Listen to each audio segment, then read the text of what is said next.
Good evening, everybody. Welcome to Case by Case. My name's Amy, and I'm going to be joined tonight by the lovely Streets of Bakerfield and Cherie, Mrs. I Don't Recall. Welcome to everybody in the chat.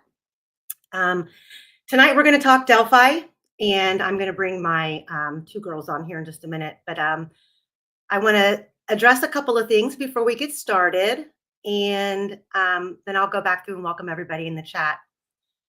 Really quick though, Wednesday night we had an amazing live, and we had almost like 700 people in the chat, so it was a little chaotic. As you guys all know, I'm a small channel, still growing, but I had some really good mods. However, the chat got a little bit hectic and a little bit crazy, so if you were in the chat and you didn't get to ask all of your questions, I apologize. There was a lot of different things being discussed in the chat, so it made the chat kind of roll, and we were having a hard time keeping everything pulled down. And I actually forgot to slow down the chat before we started. So yeah, I just wanted to basically thank everybody who mind their P's and Q's. And I just wanted to say, going forward, I'm going to have a 2-strike rule. I don't want anyone to not want to come on my channel and be a part of the conversation because somebody in chat is being a bully. So I'm going to implement a 2-strike rule going forward. If you start being disrespectful to anyone I have on my channel, whether that be another co-host or a guest, you will be timed out for 2 minutes. And you come back in and you behave the same way, you'll be kicked out for the rest of the live. Then it will be brought to my attention. I keep my mods up to date. This is my channel. I'm here for all of the right reasons. I love researching. I love working on these cases. Not just this case, but all of the other cases that I've worked on behind the scenes and any case that I plan to cover in the future. So I want everyone that's here to enjoy the live without feeling like they gotta pull out because people in the chat are being, underboard, bottom line. So I just wanted to make that clear. I don't like the drama. I don't like the BS. I'm not going to be pulled into it. So if you're a creator out there and you think that you're going to drag me in, I got news for you. It's not going to happen. That's the end of it. We're going to move on. Welcome, Cherie. Welcome, Streets of Bakerfield. Hello. Welcome, everybody in the chat. Hello.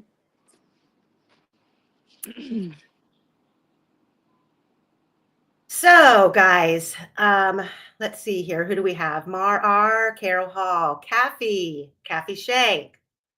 Good one. Finding Nemo. Hello. Hi, Angela. Let me fix Finding Nemo here really quick. Finding One Nemo, you're a mod. Hold on one second. Iron Productions. Hello. You're my favorite.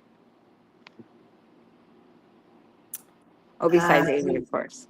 Hang on one second. I got to make I had to redo some things in the background here, and I had to change up my mods, and I have to add one.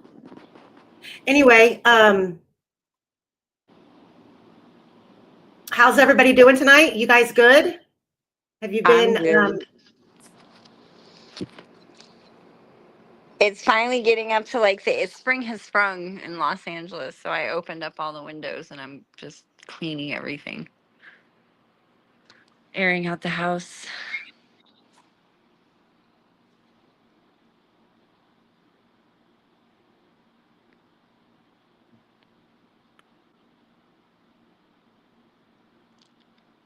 Sorry, I had to. Okay, there we go. Fixed it. All right, guys. Can you hear me? I can hear you. Okay. Hey, KFC. Hey, Rebecca Ann. Debbie. Shaboogies. Hello, everybody. Mama D. Silly Goose. Skinny. Mother of Dragons. Rockstar. Judge Jessica. Bell Mayhem. And anybody else that's still coming in. We got 150 people already in chat. If you could please Hi, go out Michael. and hit like, please, it helps. And subscribe. Really quick, I'm going to drop a link in the chat. And if my mods could continue throughout the course of the live to share this link. This is a new link that I was given today for anybody who has information regarding the Delphi case, tips, leads, information on anything. This is a neutral location for you to reach out to and see to it that it gets in the right hands. I know a lot of people have been asking me on my lives who they can reach out to. So this is the link right now. It is Delphi Tip Mail. Hey, Chilo, I'm doing good. How are you? Hey, Crystal Pistol. Thanks for being here. R&M Productions, hello. I really love you, Angie. Ginger Snap, hello. Yeah, if you just have a tip, you can email it there. Skinny, keep it clean. So I have spent last night and today watching Bob Mata live last night with the forensic expert that was on there about the phone. And I've got like five pages of notes. And I think for me personally, I just want to say nothing that I say, unless I say on the chat, nothing that I say on this channel, unless I say, is 100% fact. If I'm saying we're having a conversation and we are having if we're going through critical thinking, that's why we're all here, right? I don't know anything for sure. Like, I just want to put that out there. I'm still open to the fact that, I mean, 99% of me says Richard Allen isn't guilty, but like 1% of me still says maybe. The tips are going to, this is what I'm going to say about the email. Okay. Is that these tips they'll get into the right hands. Especially if you're trying to message a tip to the defense, or even possibly the appellate team. People don't want to be bombarded. And this tip line or this email was generated in order for you guys to have a place to send things. So that's all that I can say about it. I love you guys. I'm sorry, but that's all the information that I have. It was shared with me that if people are asking, it came from a solid source. So please, if you have a tip and you want to email it to that, please do. If you want to email it somewhere else as well, feel free. I'm just making this available and I'm sharing it because I was asked to. And I know that we've been very concerned about evidence in the case that never made it either into the prosecutor's hands, or it did make it to the prosecutor and it never made it into discovery. So there it is. It's not mysterious. It's not mysterious. So no, don't it's be not. suspicious of it. I will say that if you have a tip to help Richard Allen's case, that is the tip line. That is the email that you can use going forward. How about that? It's just an email. Sometimes a cigar is just a cigar. Right. Not everything is a conspiracy, guys. That's right. Yeah, all tips are suspicious. You're right, Mrs. Kathy Shank. So anyway, anybody else take away anything? I don't know I'm sure a lot of you watched. Thanks, Aloha, for being a new member. Michael Osbrook, welcome to the chat. He says it will go on people working on the post-conviction investigation. There you go. Did anybody take away anything new from the live that was on Bob Mata's channel last night? I still want to know about that 20-foot incline. Thank you, ACV. Thank you, ACV. That's so generous. Mods, if you can help me pop up some of these people in the chat, if you can get them up on the screen. Help me with questions too as well. Thank you for Shabuki for being a new YouTube member. Well, there's one thing that I took away. You know,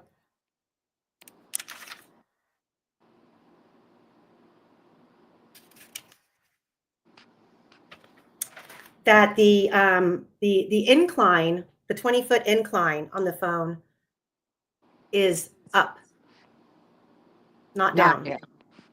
It's not down. According to Eldridge last night,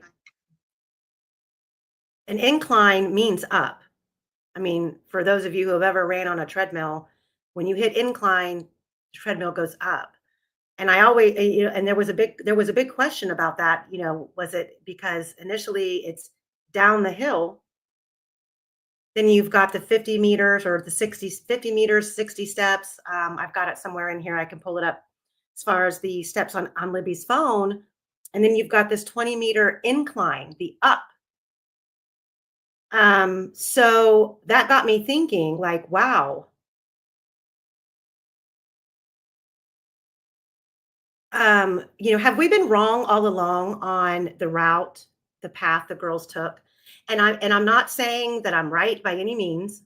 I'm not saying what I'm doing is I'm going to put an idea out here for you guys, especially for those of you who do a lot of research and just follow this case and are obsessed as the rest of us are on finding out what happened to these two girls.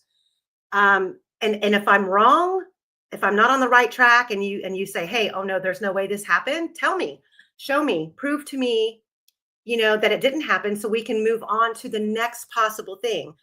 At the end of the day, right now, we have a man sitting in prison that anything could happen to at any time. And he did not get a fair trial. And we need to get him back in front of a judge, or we need to get him out of the situation that he's in. He is still in solitary confinement for absolutely an unknown reason. He's not in protective custody in the same sense that, for example, a Reese Davis is in protective custody. That's the kind of protective custody that Rick Allen should be in, is in a unit where he's kept safe among other high profile people. He shouldn't be isolated and allowing his brain to create chaos for himself to where he loses his mind. Let me see. I want to make sure I'm not missing anybody in the chat. Hey, Dr. K, welcome. Always love having you here. I like that too.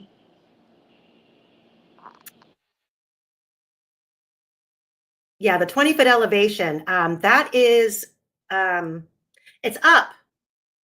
It's not down. And I never thought that it was down. I always thought it was up. So with her saying that last night, and that Apple themselves states that the incline is up, I found that to be very interesting. And then I also wanted to ask everybody in the chat. So, does it give any indication where it went up or in that area? Because I know that there was a psychic once, like back at the beginning, and she was walking around and she put flowers in a barn, and she said that that was where the girls died. And then shortly after, the mirrors tore down that barn, but that was a tall old barn. So if they, but I mean, I don't know.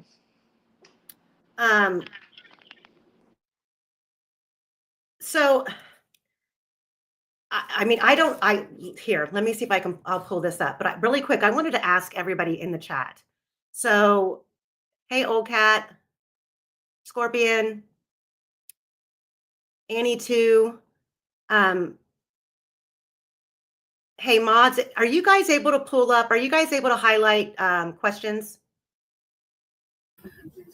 I can copy them and put them in the private chat, but I know you made me a managing mod, but I still am having issues. I think you should probably have somebody who is more technologically literate than I am, like maybe Street, do the I managing. I I can't. I mean, I can't do it right now, but I mean, you could show me. Okay, I'll show you later. I'll try to keep up on top of it. But yes, Cherie, if you can pop them in the private chat, I'll try to get to them. So if you guys have a question, put a Okay. question mark in front of your question, and Cherie will try to get them to me so I can try to answer them. But I wanted to ask everybody in the chat. I found this interesting that Eldridge said last night, as far as the water damage on the phone. So, um, I we have a pool in the backyard, and I'm always outside in the summertime with my phone.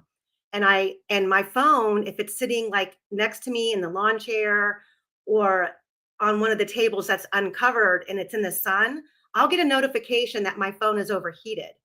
Now, she made a comment last night um, that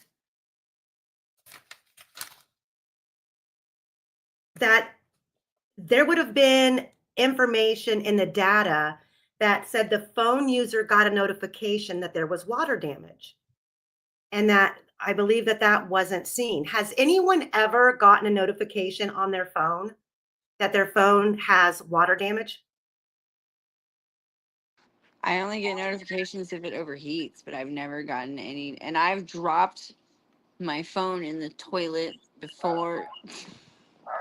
And when I've gone to plug it in to charge it, it has told me like there's, water in the charger, cannot charge right now. But it's never alerted me that there's water damage.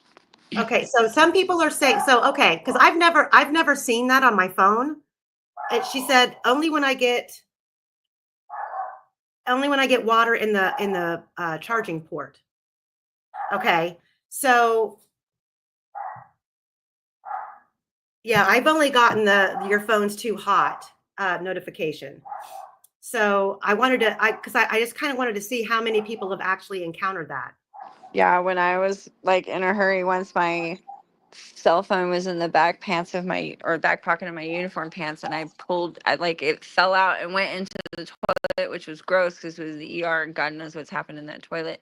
And I pulled it out, and then I had to wait, hold on. I had to, and it when I went to plug it in the rig because it was almost dead, it gave me a notification when I plugged it in that it was there was water in the charger. And then it said emergency charge anyways, and I did, and my phone made a weird noise. It went bzz, bzz, bzz, bzz, bzz, bzz, bzz, bzz, so I took it out.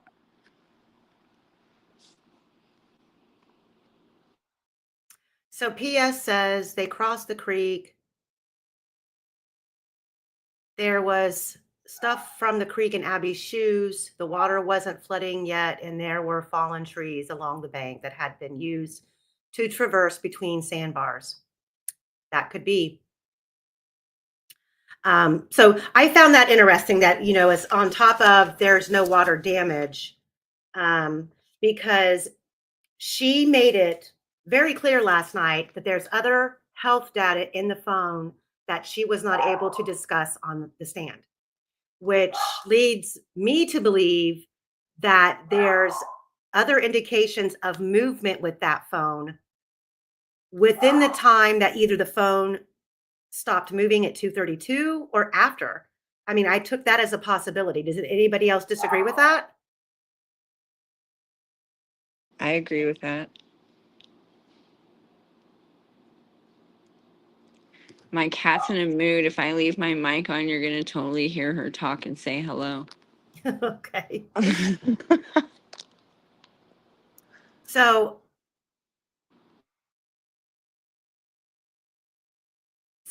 Tomas says if the phone was in a case, water wouldn't be an issue. In 2011, my buddy had an iPhone he would hold underwater, but it was in a case. See, that's what I also thought that was protecting the phone as well. So yeah. Cherie or Straits, take over really quick. I'm going to go get my little Yorkie who thinks that she's the pit bull of the neighborhood. She's on Get the she's on bird. guard duty. Get the bird. Yeah, I'm not getting the bird. No. Fuck, I want the bird. I love Rocky too. I love Rocky. I want to teach him how to cuss. We should teach him how to say "Free Rick Allen," and then he can say it during lives. Good idea.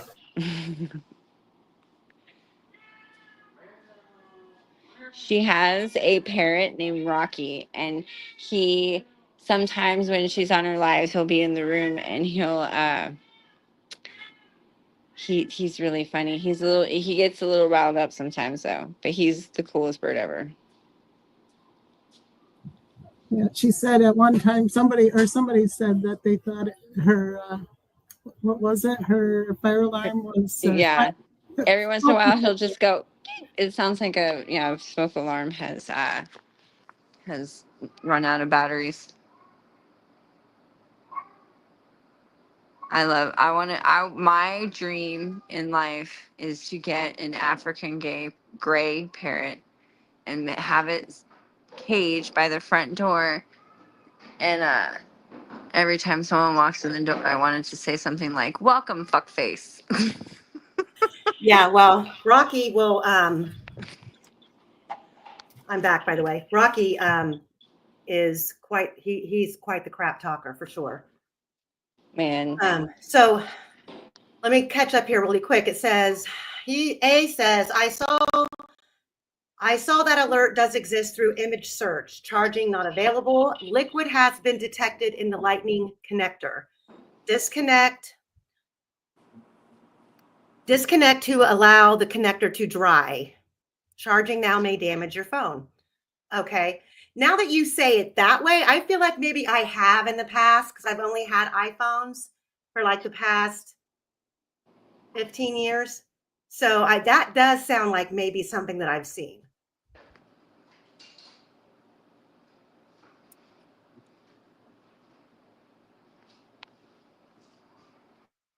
Okay, so we're going to get into the Reese Davis and all that kind of stuff. Really, what I wanted to do tonight was kind of discuss the bridge guy video and what we see and what we don't see, what we hear and what we don't hear. Now that this video has been out, I have fully admitted that when I first watched it, I was anticipating. I don't know what I was anticipating. I was anticipating being afraid for the girls. So I think my brain went there initially, and I felt that sense of fear. And I still feel like in this video, there's a sense of some sort of fear. But I feel like now I might be changing my mind about where that fear comes in. And even then, I'm still kind of like, I don't know. But I wanted to watch the video with everybody, and we kind of all collectively, discuss it. I'm not saying that anything that I see or hear is right. I know everybody has an opinion. So I just thought it would be fun to sit here and kind of digest this all together, look at the video, and I just kind of wanted to throw out some ideas based on where my brain goes after all of the conversations that I've had with Reese. And again, I want to reiterate that I'm not vouching for Reese. I'm not vouching for what Reese is saying. What I will say is that I believe he was told these things. I can't validate the information that he was given. And I feel that I've gone back to him numerous times and said, okay, could this be it? Could that be it? Could Keegan have lied? And he's adamant that no, because these two different men told him these things at two different times, the same thing. That's where that's where it becomes valid. Right. So the handcuffs, for one thing, was one thing that they both discussed. Now you got to remember, Ron Logan was not there when Keegan Kline was brought in. And I don't care what Keegan Kline is telling people about whether he had a conversation with Reese Davis or not. If Reese Davis has letters that Keegan wrote discussing this that were sent to Nick McClelland, that is all the proof that you need that something that Reese is saying is true when it comes to Keegan Kline. And prior to Reese ever coming in to the conversation years back, Keegan Kline was implicating his own father in this to begin with. So it's not far-fetched to think that Keegan Kline once again would implicate himself in this case for whatever reason. And I can search my soul for a better reason than he's just a liar, because in his situation in prison, on top of every other charge that he's ever had, why would he want to add this under his belt? That doesn't make any sense to me. And you can go listen to him on Murder Sheets all day long. He throws his own father under the bus. He says only about 7 of his 25 charges are his. The rest are his dad's, is what he's claiming. So I just wanted to throw that out there as far as the Reese Davis goes. I don't think Reese Davis has done anything to make himself uncredible. Like, and he's not trying to sell anybody on anything. He's just simply saying, this is what I was told. And it needs to be looked at because, I mean, I don't know why he's doing it, but he's doing it. And it's nothing he said has been not credible. It all fits somehow. Well, and I think that once everything comes to light, what we're going to find out is that, number one, this information that Reese started telling Nick McClelland started back in May of 2017. So that's well before.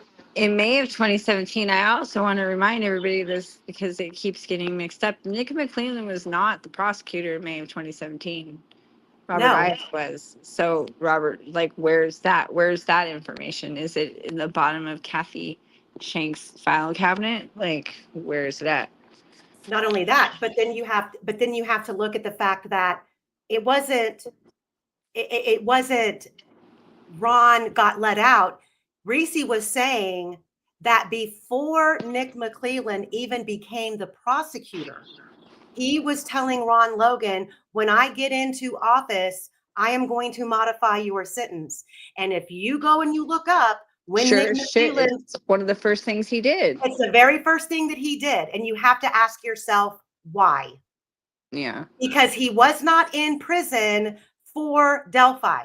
He was in there on a probation violation.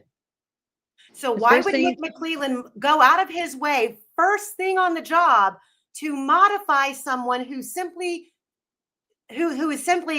having to carry out their probation violation sentence?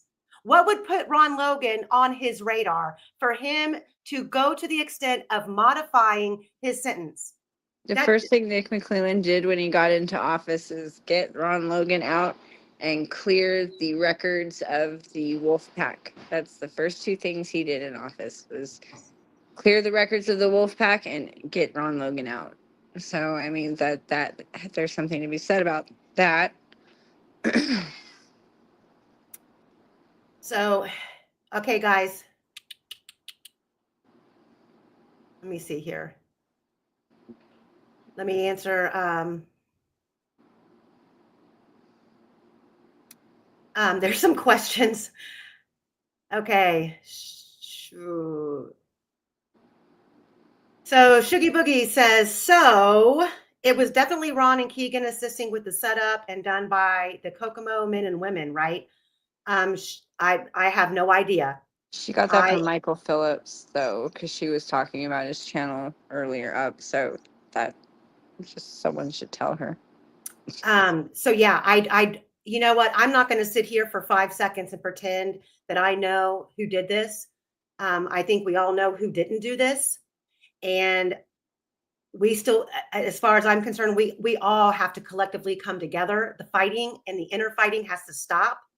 And everybody needs to put Abby and Libby in the forefront of this, because Yeah. I don't think these two little girls got justice. And it drives me crazy for them that this whole case has turned into such a circus when it didn't have to turn into a circus.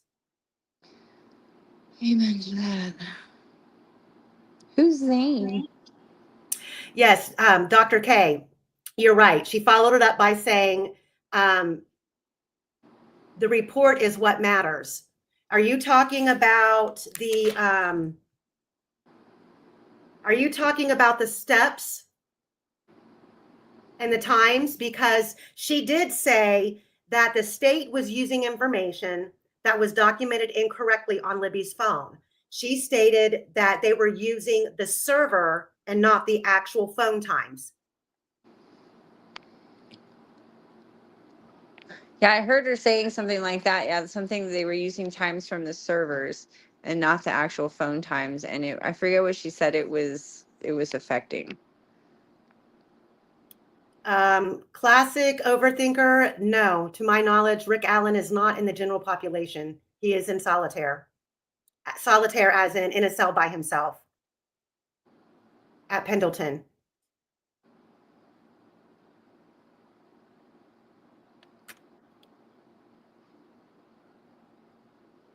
Kathy Shank says Ron is on my radar so much I need a new screen. Okay, so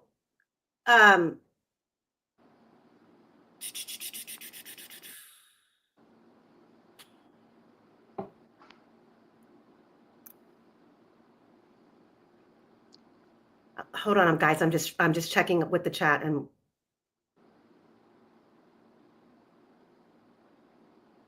okay, so what I want to do,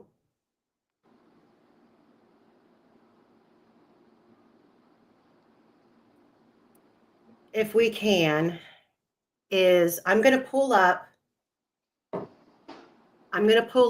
the BG video, and I'm going to go through, and I'm just going to highlight some things that I want to discuss, and we'll go through it maybe 4 or 5 times, if that's okay with everybody.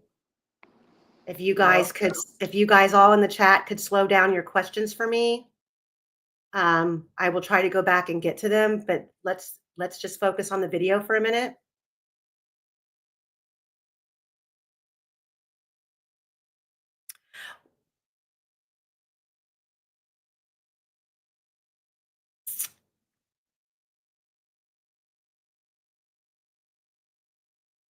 I also, really fast too, let me pull this up on the screen. I had somebody send this to me, so thank you. One of the viewers, and I think it's actually she's a mod, sent this to me because I had discussed this on a live before. Actually, let me bring this up here. So, discussing the planks on the bridge before we get to the video. Let's do this. Discussing the planks on the bridge and the spacing here. So I took my numbers from the average by state of how these bridges were built, and then I was sent the picture, it's a great picture showing the actual Monon High Bridge spacing on these planks. So that changes drastically the spacing between these planks in the image with Abby. If we're looking at 6 inches or more in between each plank, the distance behind Abby that bridge guy is. Does that make sense to everybody? Because I wanted to correct that, because I did obviously get it wrong when I was discussing the measurements of the planks on the bridge, thinking that they were 2 two to 4 inches apart. They're actually further than that. Yeah, the bridge is rickety. I've been there several times. It is rickety. But I did want to bring that up because that now puts Bridge Guy quite a few more feet further behind Abby than what it appears in the video. Do you think that the shrinkage of the bridge guy was intentional so people wouldn't keep saying it was Ron Logan? I don't know. I mean, I don't know. I don't know why we got such a crappy photograph for 6 years of Bridge Guy when they actually had, like, this is no enhanced photo right here, but you can clearly see he's not shrunk down, and the photo is a lot clearer. And if you zoom it in, you still can't see his face, but you really can't see Abby's either. And she's right here in the front. Yeah, Um, I'm looking at that. so It I does don't look like know. he has like a what are those? It looks like he has a gator on his face, honestly. You say a gator? What's the It's one gator? of Is that those like things that you put around your neck and you pull it up. It's almost like one of those tubular scarves. Like you pull it all the way down and then you pull it up and it covers you underneath your nose. You can cover your nose with it, but it goes down to the bottom of your neck. And it like keeps that whole area warm. It's called a gator. A lot of the construction okay? workers I use know it what for you're. dust. I know what you're talking about. So Kathy Shank, you say because that's Bree. You're talking about Bree Wilbur. I know that's a theory that's going around. Um, I I don't necessarily believe that. I don't think that this case needs any more um, wild accusations. And I would have to say, based on the photo of Abby, I think that we would know based on, even though we didn't see the images of the girls that they took prior to getting out of the car, we know where Abby and Libby both ended up.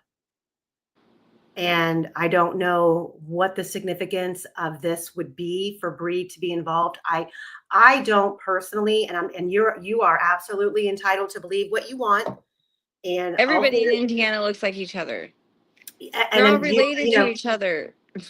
everybody can believe what they want. Everybody's opinions are welcome here. But I do not believe that Kelsey was involved.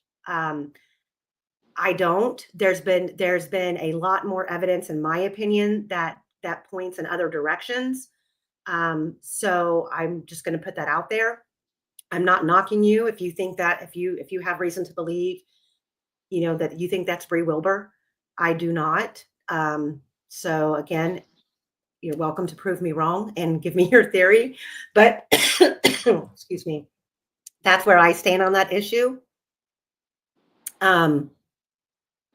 So yeah, Karen Hall has in this image from this image is taken from the actual video. His legs do look long.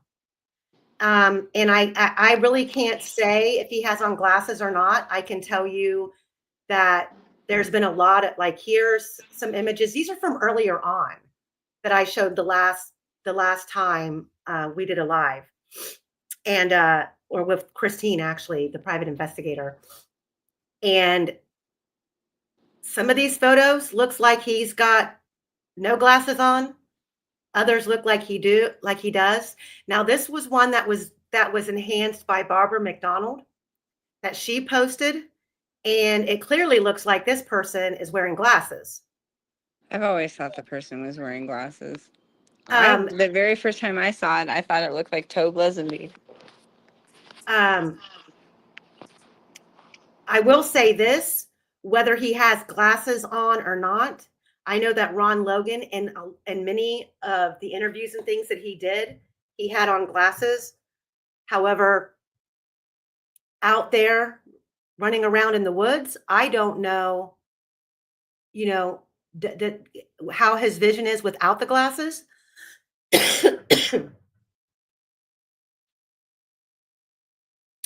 So there's a good, I mean, if this was Ron Logan, I mean, he could have been out there with glasses on or no glasses. I don't know.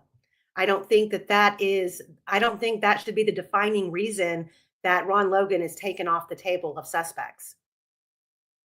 So, um, whoever you think it is, at this point in time, I don't think any of us have a solid answer, because I am now almost convinced that we know who it's not.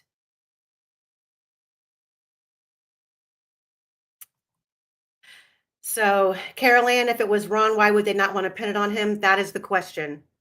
Who's being protected? Why are they trying to make this case go away? Why, after 8 years of an investigation, do we have such a shoddy investigation? Everything from the very beginning of this case for the first several weeks was lost. I mean, there's no excuse. There's absolutely no excuse. I really want to know why that CPS building was abandoned so quickly after building it. And why was CPS kicked out of Carroll County? Mm-hmm. All right, well, I'm going to pull up this video and we're going to watch it, and I'm going to pull out some things and we're going to discuss.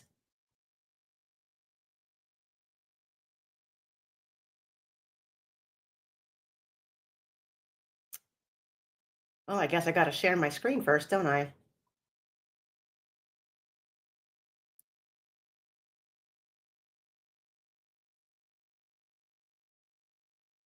All right, can everybody see that? I'm gonna make it larger.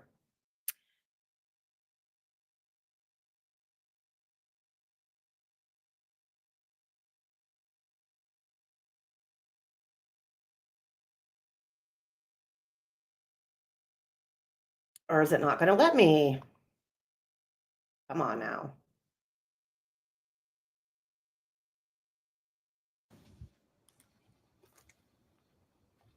Okay, first of all, listen to the ground, okay? Libby is standing off the bridge and you can hear the twigs and the gravel under her feet, because I think that's something that we've not really focused on. I've not seen anyone really focus on that. And we're going to talk about that tonight. So let me back it up. Listen.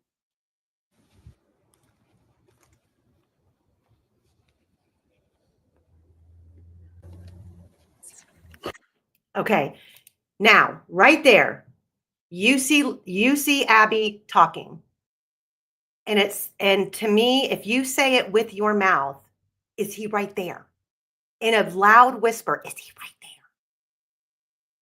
Her mouth fits those words.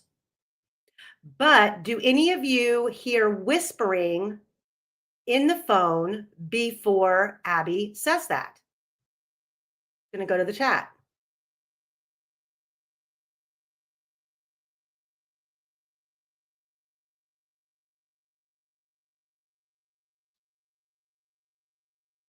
I'll play it again.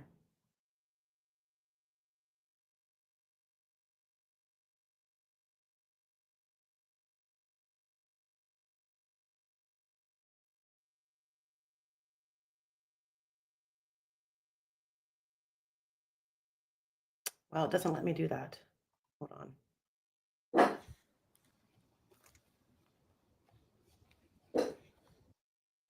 So 0 to 5 seconds, do we hear anybody talking?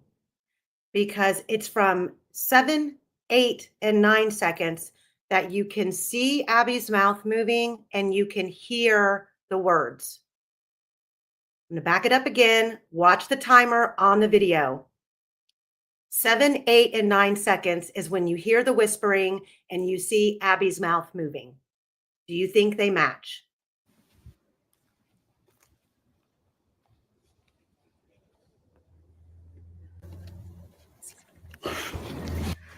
Is he right there?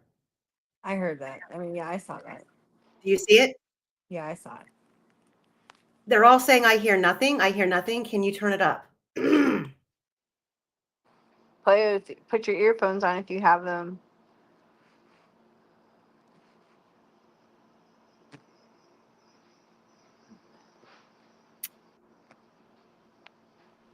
She says mouth moving and hearing words. And she said Michelle After Dark. Shout out to Michelle After Dark. If no one, if you guys don't know who that is, please go follow her, Michelle After Dark. She has a great channel. She does a lot of great experiments on her channel. They said that Michelle After Dark tested it on her iPhone 6, and that audio connect is absolutely probable based on Michelle's test. And yes, it's Abby asking, is he right there? Is he right there? I I'll play think it she's again. asking that. I don't know if she's asking that because she's scared or if she's a typical teenage girl who's embarrassed that she's moving slow while someone's behind her. You know what I mean? Because she has Right. like a sly grin on her face, like almost Mm-hmm. embarrassed nervousness more than like scared nervousness. Is that how you see it? Is that like That's it's how like I. it's like a nervousness? Yeah, because I mean, I have teenage daughters, and I know that like they get embarrassed over anything, and like the fact that Abby was moving so slow and someone was able to so quickly come up behind her, because you can see she's also pausing, like hesitating before she puts her foot down to the next step, and because there's something probably rotted or something, or I don't know, but there's a hesitation, and during that hesitation is when she kind of asks nervously, "Is he behind me?" But I think it's an embarrassed nervousness, like I'm moving really slow and he's coming up behind me, is how I read it. That's how I saw it. Okay. Here, let me pull up this really fast because some people are saying they can't hear anything. So I had just the audio enhanced, and I'm gonna play it and see if you guys can watch the seconds on that. Now on this, it should be the same as far as the timing.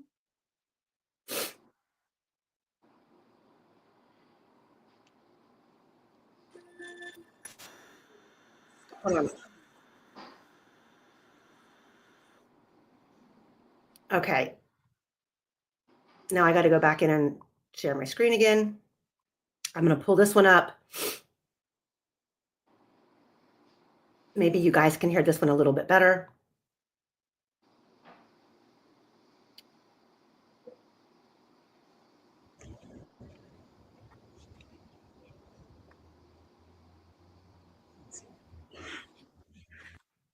Is he right behind me is what I hear from 7 to 8 seconds.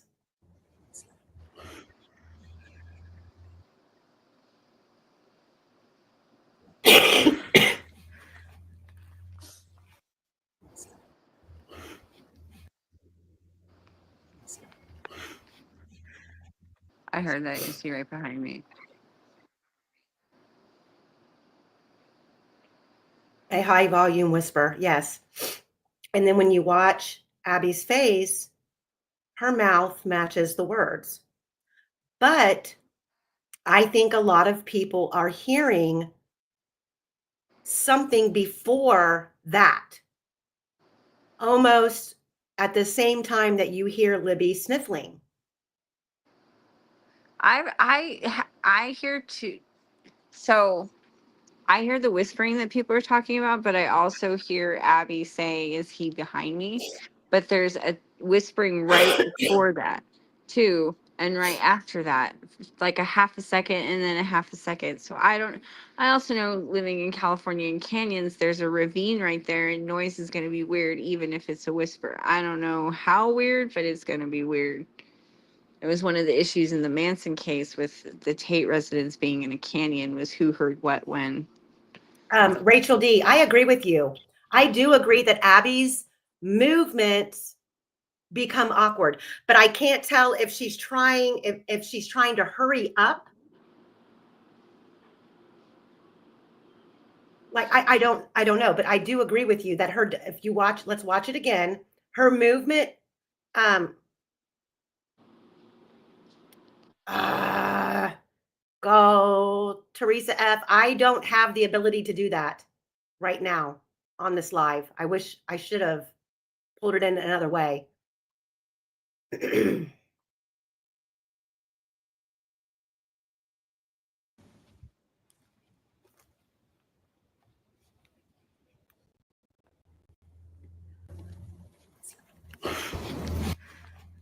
Is he right there or is he right behind me? One of those two things.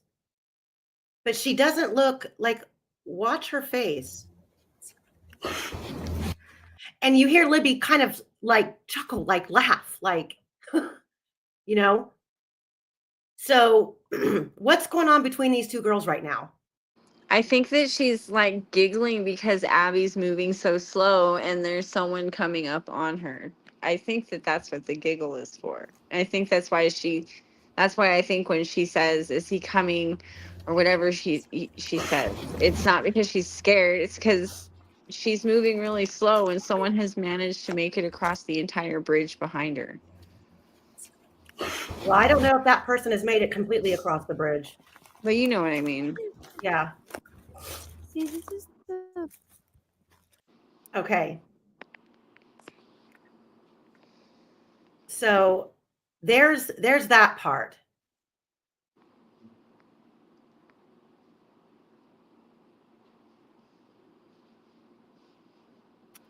Um,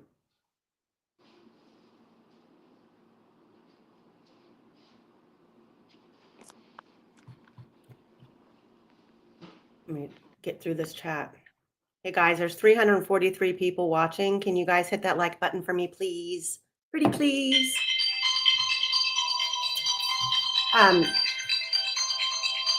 You guys take over for just 1 second. I gotta take this. What do you guys think? Yeah, I think that's another one of the things, Kathy Shank, is that with the hands in the pocket, that leads me to believe that there's probably a phone in one of those pockets. I mean, otherwise, I feel like her hands would be out of the pockets. I don't know.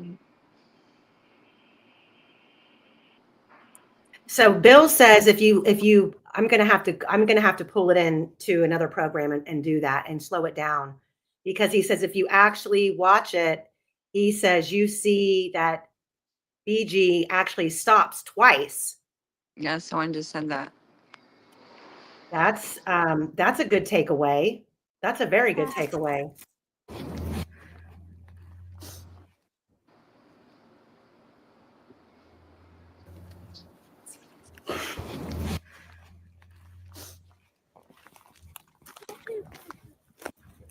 see, this is the path.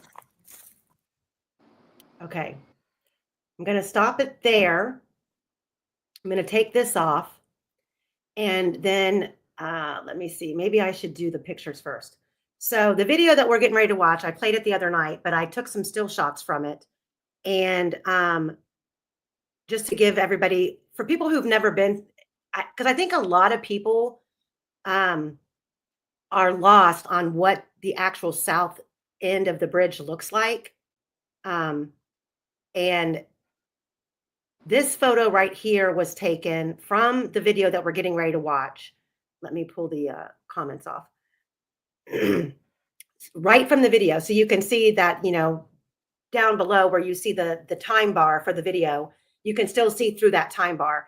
This is a photograph pretty much right at the top of the hill off of the bridge where the girls would have been remotely in that area.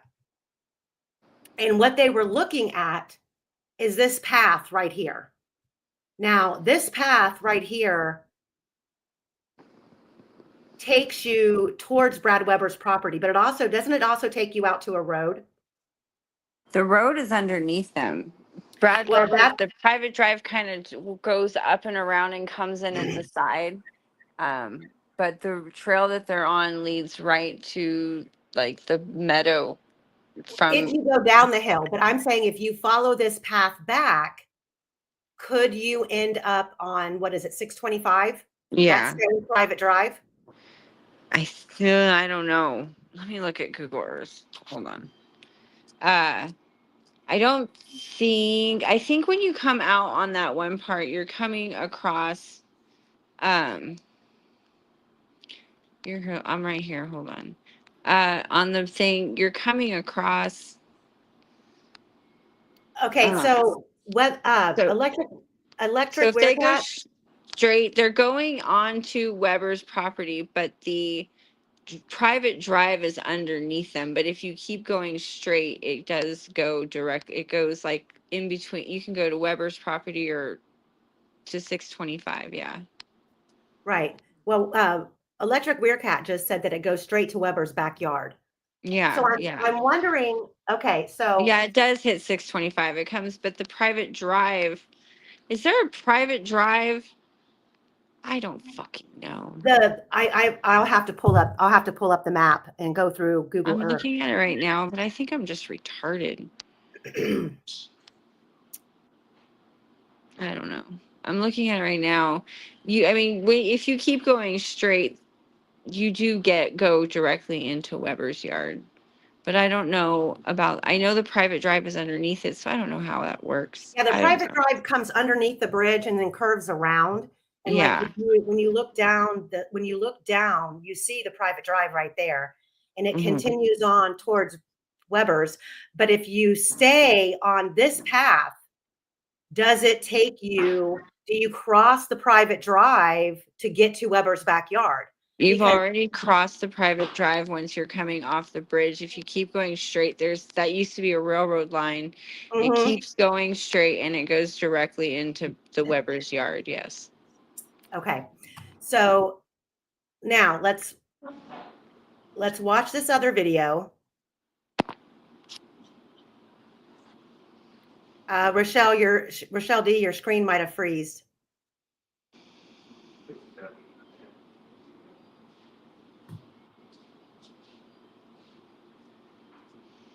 I've always said that too. If they were scared, why would they go down the hill and isolate themselves instead of running straight ahead to the Weber's? Right. So I need to turn the sound off of this video. Okay. So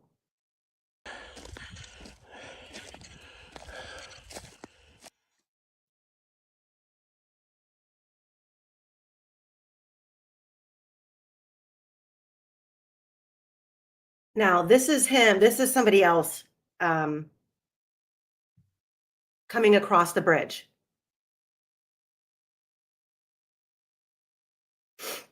And the reason I like this footage is because it gives you a really good perspective of Do you what see right there, how I think that's where she paused because she was scared of jumping over that part. exactly, because there's And a that's why gap. she stopped. And when she stopped, because she was scared to jump over it, she was embarrassed that someone was coming up behind her. So she said, "Is he coming up behind me?" Libby saw that she hesitated and, kind of snickered about it. Like, haha, she stopped. She's scared and there's someone coming up on her. I don't, Mhm. but not scared, like scared Right of there him. is is this right here, the missing track on the bridge? That's what, yeah. Actually, I think it's a little bit farther up, closer towards the edge.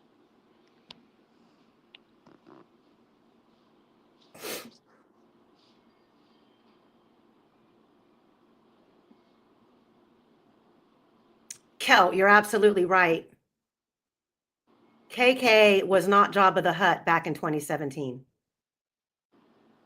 He was nowhere near as big as he is now. He used to work on a pig farm.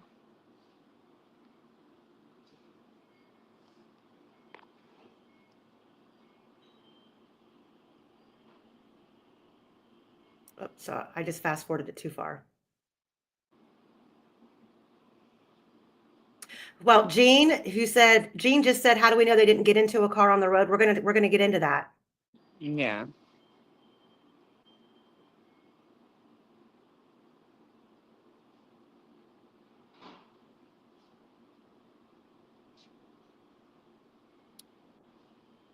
We're just watching this to see to look at the planks and the footing that Abby had to gauge coming across the bridge.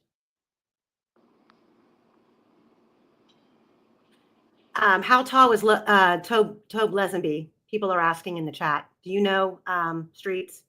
I don't know, but he's not a tall man. Okay, is it right Not there? Is Ron this Logan tall. Is this it right here? Shoot. I'm sorry. No, I think we're coming up on it. It's like towards the very end, and it's yeah, that right Right there. there. Yeah, It's right there.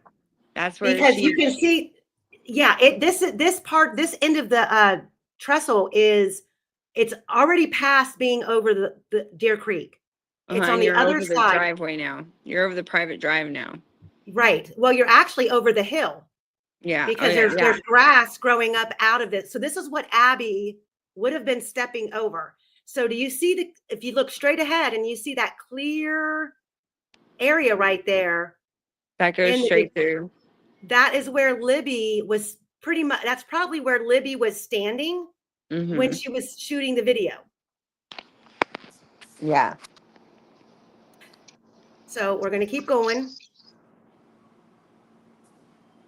That's the part right there that she was stepping over. Right. So That's where she paused. Hold on.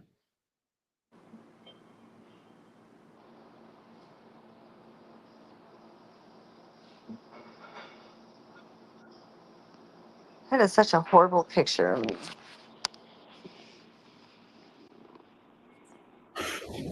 That's where she paused right there. See?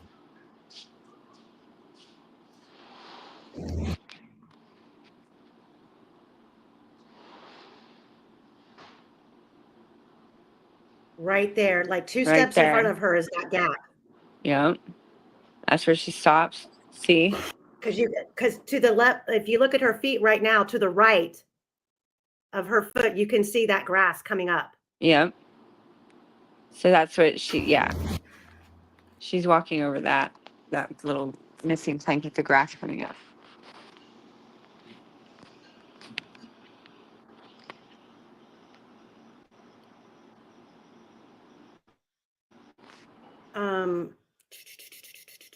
What did he say? What did Dean say? That path goes straight to where? Go straight to Brad Weber's Yeah, the Weber's backyard. back. Yeah, it goes right to the Weber's. Skinny, you're being asked how tall is Tobe? Me? No, someone's asking Skinny in the chat.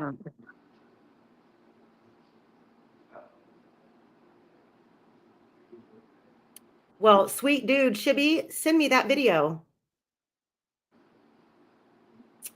Okay, so let me pull this back up.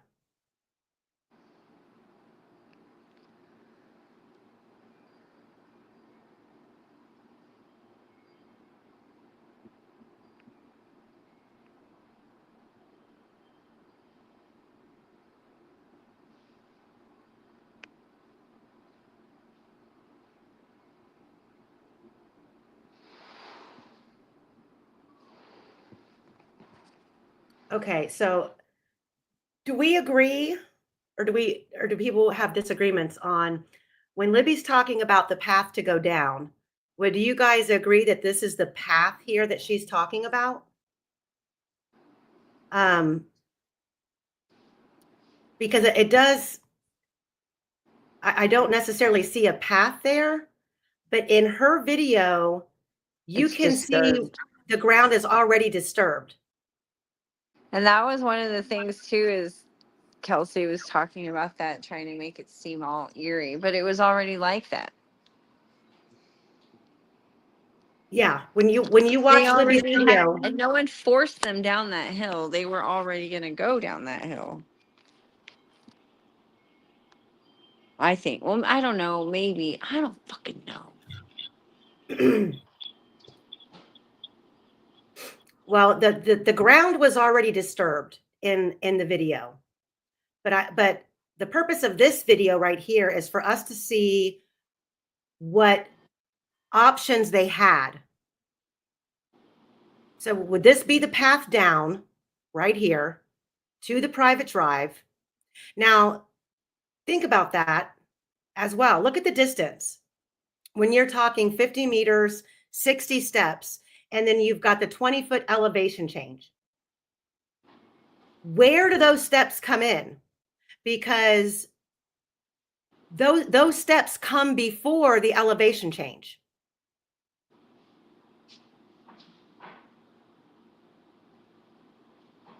So they would have had to have gone down the hill, taken the 50 or 60 steps. I got to pull up her phone data.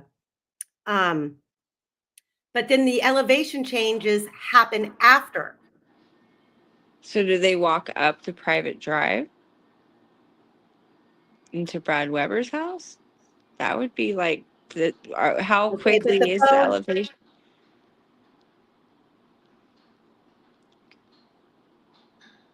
Venus says, yeah, wow, there's so much. So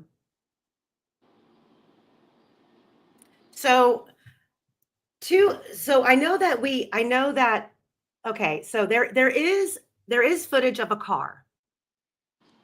Do you think that that's true what Fiend said? They could have gone down the hill, gotten scared, and come back up the hill, and there was someone waiting up there for them. Okay, well, what I'm gonna suggest that people look into is, and I'm gonna tell you why. Let me pull her video back up. Is when Abby runs off the bridge, the two of them, you can hear them taking steps, and then they stop.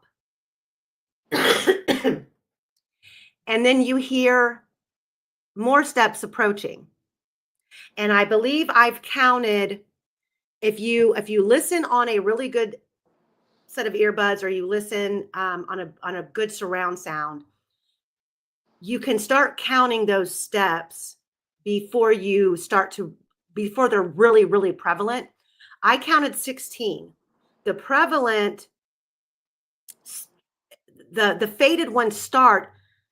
So let me back up. So there's 12 steps that you can hear very prevalent. But if you listen on a good system, you can hear that there's actually like 16. I don't believe there's 16 steps in between the end of the bridge and where Libby stops walking. Okay. So if you're coming off the end of that bridge, I don't believe this shot right here, looking down the path, is 16 steps away from the edge of the bridge. It seems like that's too far. But I'm going to pull it up here. Look how far it would take you. 7, 8, 9, 10, 11, 12, 13, 14, 15, 16, 17, 18, 19, 20, 21. Okay. He's off the bridge. That's 21 steps. No. I'm not talking about why he's on the bridge. I'm talking about when he comes off the bridge. The bridge. I'm sorry. I'm saying if you go off the steps that you can hear prevalently in the video, you can hear 12. But if you listen to it on a good system, you can hear these steps from further away. And I believe there's about 16, give or take. Okay. But coming off that bridge, taking 16 steps, that puts you well past that path going down, if that makes sense. Just bear with me, okay? I'm just throwing out a concept here. Okay? My concept is the girls stop walking and you hear these steps. Then you put into play Reese Davis saying, Ron Logan said he took laps. And I've always tried to get him to clarify to me, when you say, what do you mean he took laps? At first my brain was going to, okay, he talked to the girls and then he walked away and made a circle and came back. Okay, but laps back and forth between. I'm saying if someone's doing laps, you do laps on a track. Well, if you're in this environment, couldn't he be doing laps back and forth right there? Back and forth on the bridge. So what if the guy that you hear say down the hill is approaching them from this path actually in front of them? And now you've got a man behind them and now a man facing them. It's a turkey And shoot. and he's saying, guys, down the hill. Because if you believe Reese's story, and I'm not saying we have to, I'm saying this is part of the element of the story that could be in play.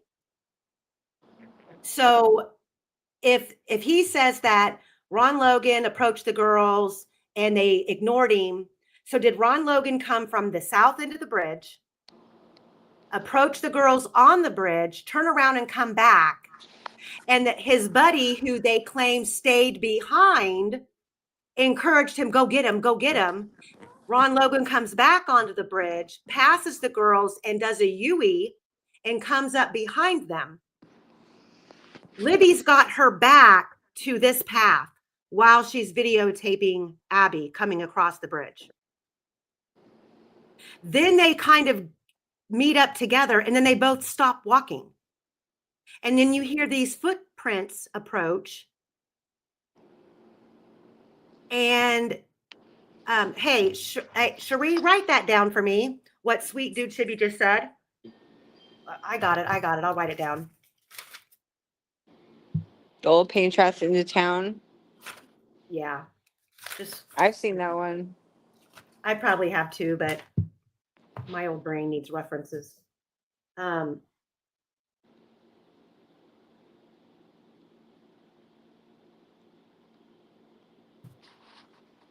Okay, Definitely. so let me just throw these theories out there. Okay. You've got this car that is seen around 2:08 coming into the private drive, and then about 30 seconds or so later leaving as if someone was dropped off. It is a black sedan. Now,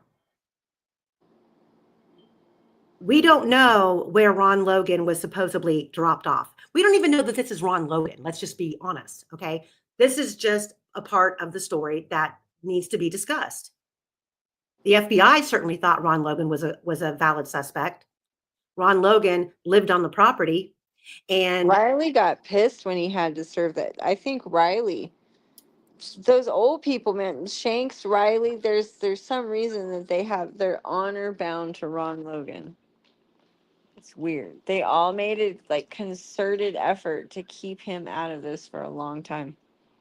exactly, and scales of injustice. Them being trapped would be why they would follow orders, because I always wondered why the girls would stop walking. That's what made me, when I first initially watched the video, I did believe I heard that be a gun. That is not what is said.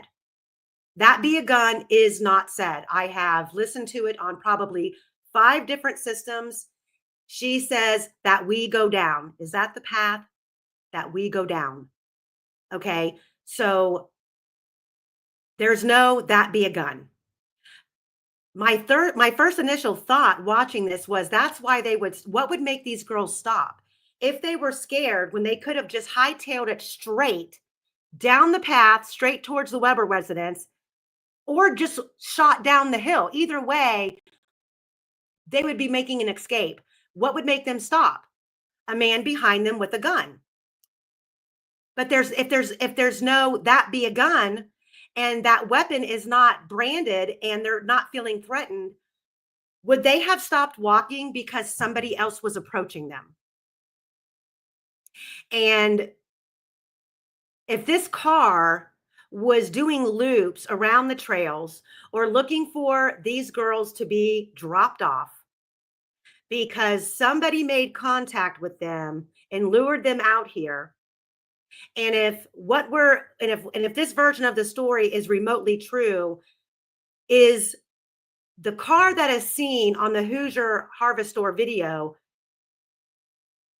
is it this same black car that we see at 2:08 going into the private drive and turning around and coming back out? Because if Rick Allen didn't park at the CPS building and he parked at the old farm store building parking lot, He's having to cross Freedom Bridge to get to the trails. If he crossed Freedom Bridge over the freeway on Freedom Bridge, he didn't park at the CPS building, the old CPS lot. And they don't say that his car is not on camera parking there. It passes the camera. So if there's a black sedan driving around the trails at this time, this is another option. That's all I'm saying. Their route that they have him going purposely has him not going in front of any cameras, even though it makes absolutely no sense. It's a matter of like 3 minutes and 9 minutes. And it makes absolutely no sense when you leave. I mean, me and Cherie drove it. He would have to go completely out of his way to get to the bridge and park at the CPS building, leaving his home. If that's where he was going, and if you've seen him coming down 300 on that Hoosier Harvest Store video, he would have had to have come way out of his way to go all the way out around to get to that parking lot It versus conveniently leaving leaves his him- house and coming through town. If he came out of his street and he turns left and he goes down and makes a right and goes up to Main Street in downtown Delphi, he turns right, he's going straight out there towards the trails, turns left, goes under the little bridge, turns right up into the gravel parking lot. Parking where he said right next to Freedom Bridge, if that's what he says in his interrogation video, which when those videos get released, we'll get to dissect that too. Yeah. And then also, I mean, and it makes no sense, but the way that they have it, it conveniently puts them in front of no other cameras and right in front of the Hoosier Harbor store. I mean, there's no reason for Rick Allen to be coming from the east. There's no reason. Well, and somebody just brought up the geocaching too. I know that Becky Patty in one of her interviews said the girls hadn't been out there to the trails since fall, this is February. They hadn't been out there since fall. But then there's also a video of Kelsey talking about they were just out there the past weekend from this weekend doing geocaching. What was the weather like the weekend before that? I don't know. Can We we would have to. know? We would have to. We would have Yeah. to do a Google search. Do a Google search. So, Rachel D, thank you so much. My boyfriend made me buffalo wings. Nice. And I've he got. gave me an extra side of buffalo sauce and the Bob's Big Boy blue cheese dressing. Well, I don't know anything about the geocaching, J Rabbit. So if you have information, please email it to me. If I don't know how you would pull that up. I know that Kelsey discusses there's one out off of 300, and then she said there's one by the bridge, but she doesn't really specify which end. And I just think that everybody has always assumed that bridge guy came up behind them when they walked onto the bridge. But we know from the 207 photograph, and that's another thing that Eldridge talked about last night. The fact that would have been prior to the video starting at 2:13. That would have been one of the last things that Libby did on that phone. And when they're doing the extraction on the phones, you lose your oldest items first, with the phones being turned on and turned off when you're doing those extractions. And that would have been one of the more recent photos taken. ACV said that her account logged a check-in at 4 geocache on the 11th of February. So that would have been on Saturday. So they would have already been there that weekend. Well, they would have been there that week. Well, right. That's what I'm saying. But Becky Patty said they hadn't been out there since fall. Kelsey said they were out there the weekend before. So, I mean, the 13th was on a Monday. Bless Pecky Patty's heart, but I think a lot of things were going on in her house that she had no idea. I mean, that could have been. So Anyway, let's go back to the video, guys, and look at the path that the girls could have taken if they were scared. If there was nobody in front of them, they could have went right down this hill to get away. Even if maybe the guy had a gun, which they don't say that be a gun. It's not on the tape. It's not there. But they could have slid on their asses as fast as they could slide, getting down this hill to get away from somebody with a gun. Or they could have ran straight ahead, right here. Was the other person that was supposedly out there with Ron Logan that day back here waiting while Ron Logan again went out and approached the girls on the bridge? That's all that I'm throwing out there. And let's just keep going. Let's see where this goes.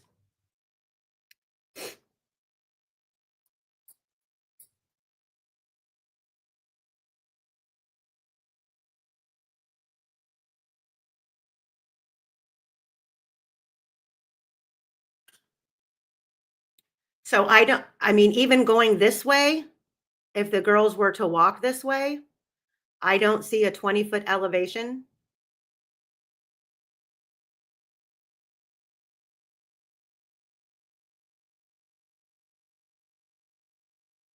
But that's Brad Weber's property right there. There's Brad Weber's white van.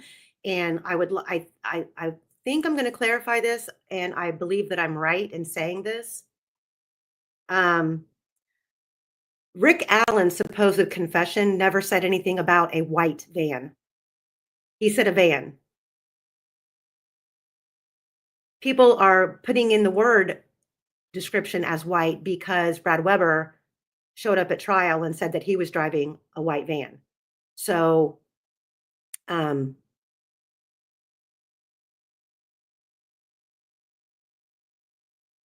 He also cheated on a cigarette.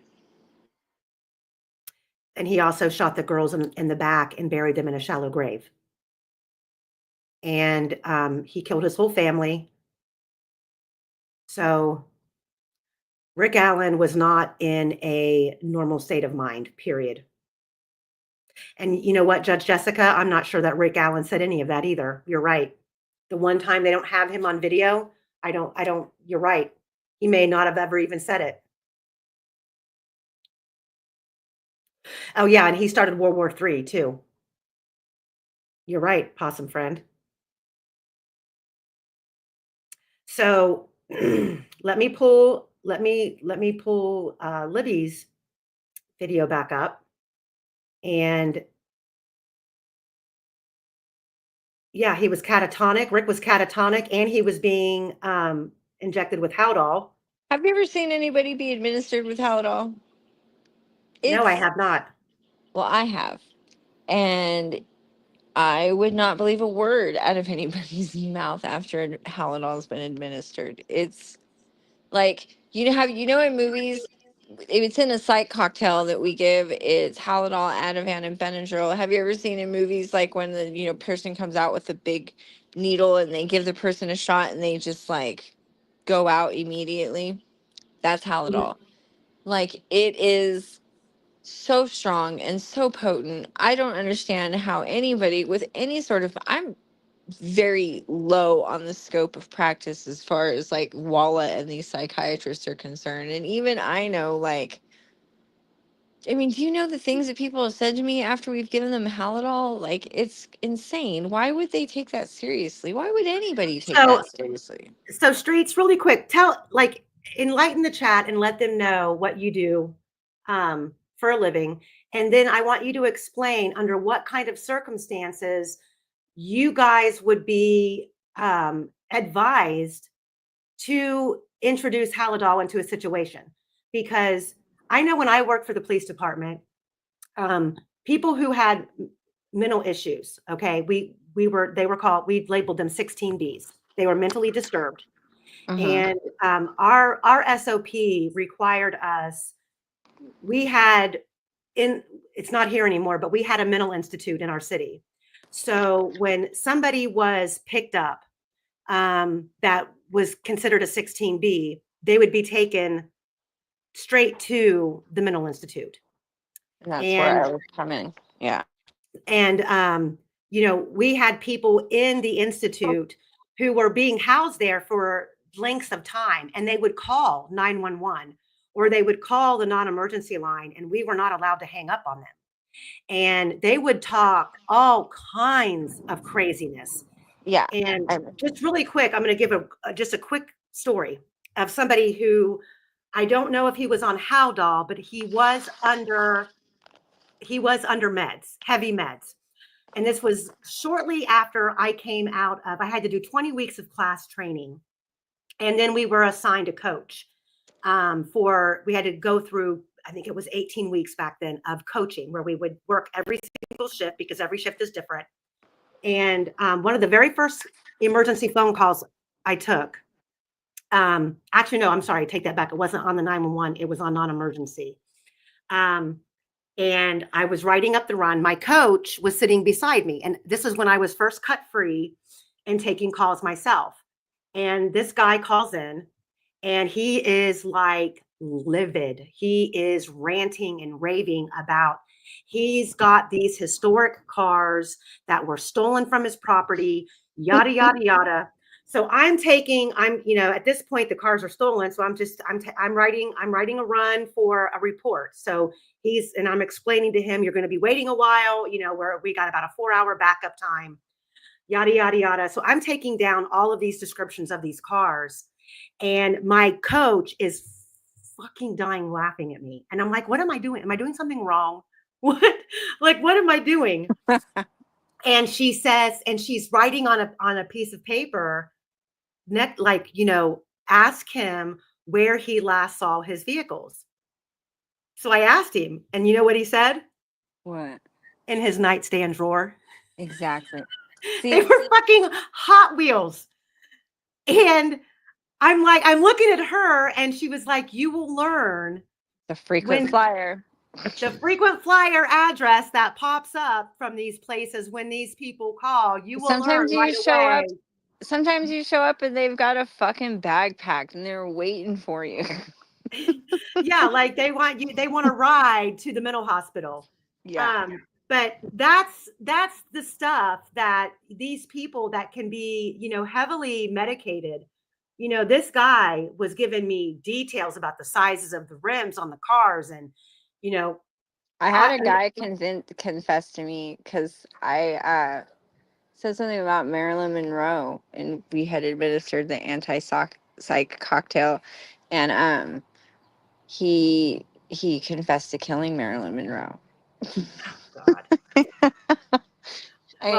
Most of the time you give it, like most of the times I've had to give it, like sheriff. Someone's having a psychotic break, like standing in front of a grocery. One guy is standing in front of a grocery store with a machete. No one could get in. No one could get out. California, we're pretty liberal, so we're not going to shoot him. They use less than lethal, got him down, and then that's where we come in, give the anti-psych cocktail, and get him on a gurney into the hospital. That type of stuff. You know what I mean? Right. But it's usually, sometimes I've done it, probably not, as psychotic as they could have been, but I knew that person and I knew what they were capable of. So I administered it. I got in a little bit of heat for it, but I don't care. You be trapped in the back of an ambulance with a crazy person. Like, it's scary, man. So I need to step away for just a second, but Streets, I want you to explain to them what you do, and then I want you to explain to them under what circumstances you would have to administer Haldol. So I'm a paramedic. I did 911 for a while. I don't anymore. I'm a medic in a solar field now. It pays more and it's less stressful. But now when you say 911, you're not talking 911 in a dispatch radio room like I did. You're talking you were dispatched as a medic. I got to drive the Weehoo wagon. Well, my EMT would drive the Weehoo wagon. But no, I'm talking 911, light sirens, show up at your house. Hey, how's it doing? How can I help you? Yeah, that 911. I did it in Los Angeles County, Ventura County, and Kern County. So that's why my name is Streets of Bakersfield, because I used to be paramedic on the streets of Bakersfield.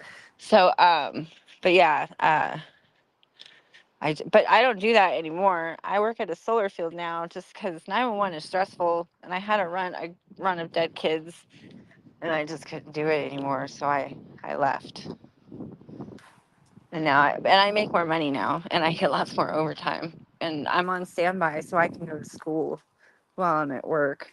So, but yeah, I did 911, and we administer Haldol during any sort of psychotic break, like uh, schizophrenics, not on their medication, having mental health crisis. Mental health crises, mostly for people who've already been diagnosed. But yeah, I should talk to my boyfriend. He's right here, and he did it for 30 years.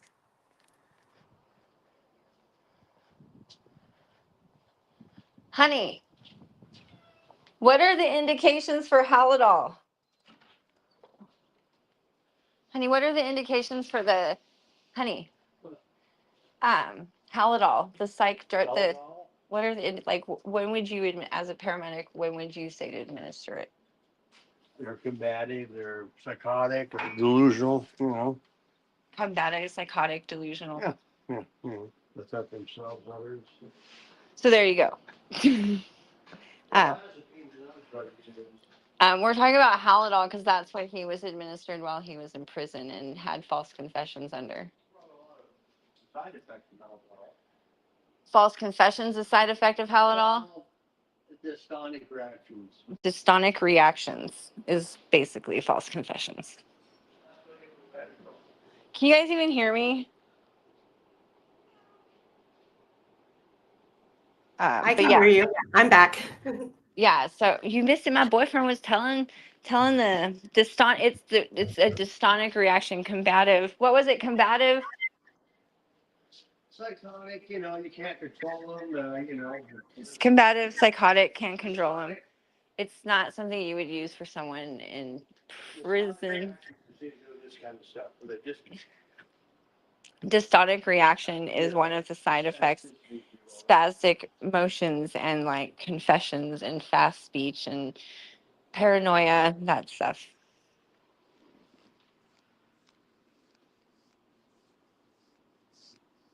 Yeah, he was jogging naked in place at 3 a.m. Yeah. Yeah, I mean, if I pulled up on a scene where someone was jogging naked in place at 3 a.m., I would like pull the Haldol out of the candy box for sure. They're asking, does it make you slur? Most of the time I see them just knock the fuck out. If they don't knock out, yeah, I guess they could slur. They'd be really groggy and sleepy for sure. Mm-hmm. But it is potent. It's like an immediate game changer.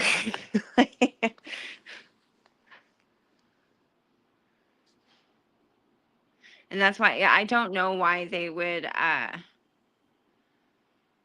mean, I don't know the rules of court. I don't know. I'm not a psychiatrist. I wouldn't think that type of medication, I mean, I don't know the rules of law, but it feels like being under. But he was getting a constant dose. I don't know if it's as high as like what something on you would be given on the streets. I mean, there's so many variables. You know what I mean? I think this was all put in play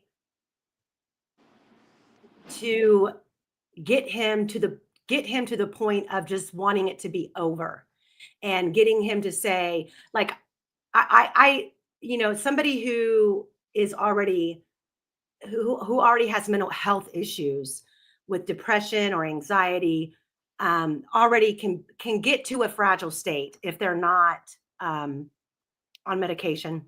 And I think putting him in this was exactly the route they were trying to take intentionally, to get him to say something along the lines of, I did it.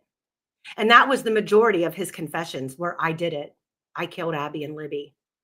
And, not really details, just I did it. So let's And go over to, go ahead. people in the chat are talking about like it's called consent. I worked at a rehab for a long time, and I was graveyard. It was early in my career, and so I had to do overnight, and we would have some people come check into rehab in the middle of the night, and there was one lady where I had to call and wake up the director of the rehab, and I was like, she's not coherent enough. Like, she's not able to consent to any of this. Like, I'm uncomfortable having her sign any of this. At this point, I think we should just put her to bed and give her her comfort meds and have her sign this in the morning. Like, so I do know that, like, there's a level of consent when you're confessing, signing, doing stuff like that. Well, when you're in prison, you don't have consent. I mean, Yeah, I it know. is what it is. They, But I mean, as Yeah. far as like the confessions, like, if you have I mean, I don't fucking know. There's so many legalities and so many loopholes. I'm sure there's a lawyer who could, you know, pin a knife in what I'm saying and Yeah, disclose it. Michael, if you're in the chat, answer. I do believe that they did try to stop the confessions from coming in, but of course, Judge Gall, she was the state's biggest cheerleader. Yeah. I don't know what to think about goal. I mean, I read Michael Dershowitz's book, and he had a chapter in there about Mike Tyson's trial, because Mike Tyson, got jailed in Indiana because it happened in Gary with his supposed rape, and he was talking all about how bad the judges were in Indiana. Ernest, what is 9 miles from the Monon High Bridge? What do you? I missed what you were talking about.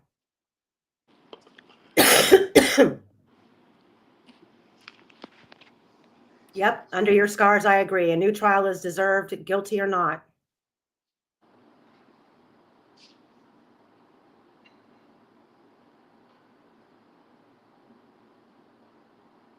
So let's get back to this video and some of these points that I wanted to bring up. So all of you researchers out there can shoot me down, prove me wrong, or take it and run with it and see if this is even remotely a possibility.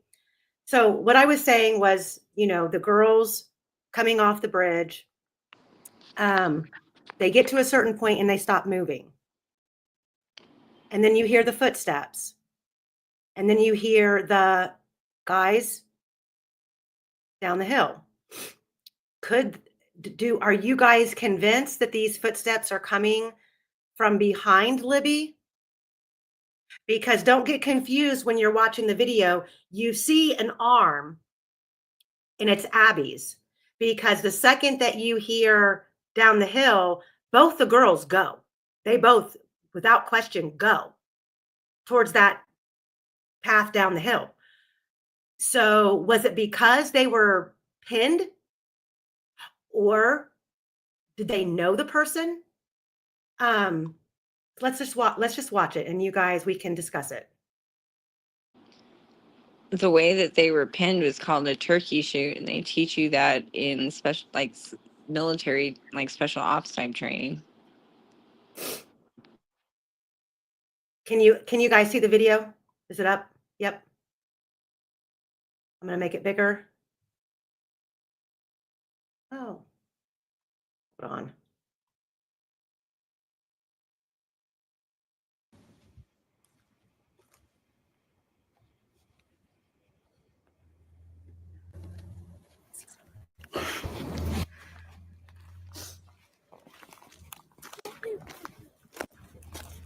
So you're hearing Libby's footsteps right now, and you see right here, I don't know if we're seeing one shadow or two different shadows.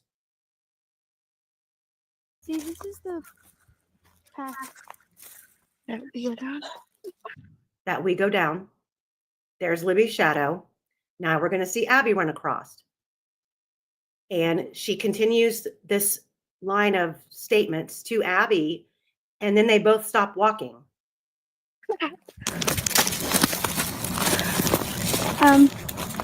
There's no path going there, so we have to go down here. So right now she stopped walking. Listen to the footsteps. And where do you feel they're coming from?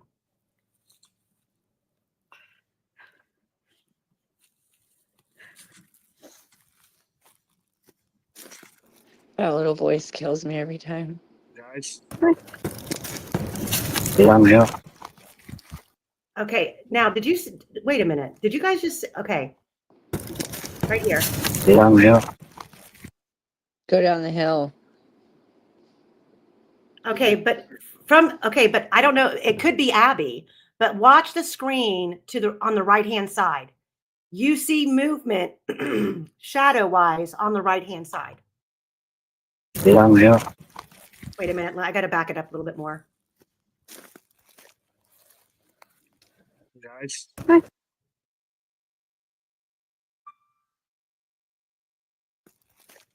Did you see that? Far top right-hand corner.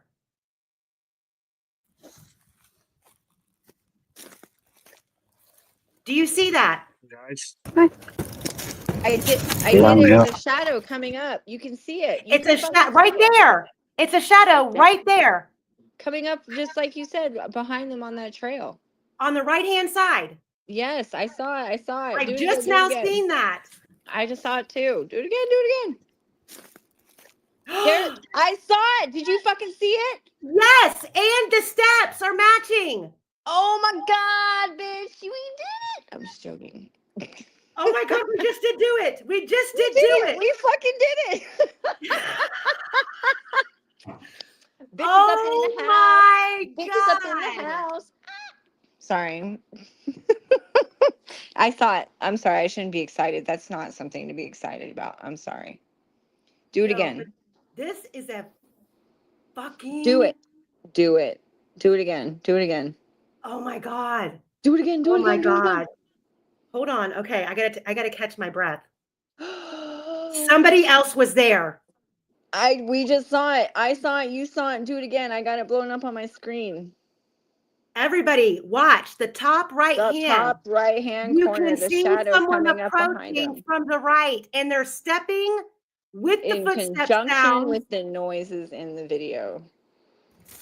Yeah, do it. There, you can see it. Watch. There's no path going there, so we have to go down here.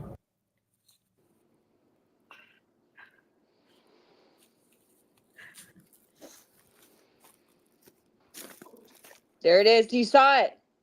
Yes, someone is walking. Right Someone is up to her. absolutely walking right up to Abby.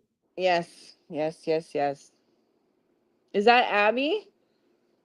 Well, I think Abby is standing to the right of Libby because you can see Abby's arm. Is that where she ran past and is coming back though? I don't fucking know. Watch. Hold on. Path. I saw it. Let's watch Abby go by. See, this is the path. She goes by. There's no path She's going in front there, of her so we have to go right down here. now. Is that her coming back behind her right now? Mm-mm. Is that Abby? Nope. Abby's already right there. Holy shit. That's crazy. See, you can see their two shadows standing there. When the third shadow comes in, Yeah, and it matches the sound of the footprints in the video. Guys.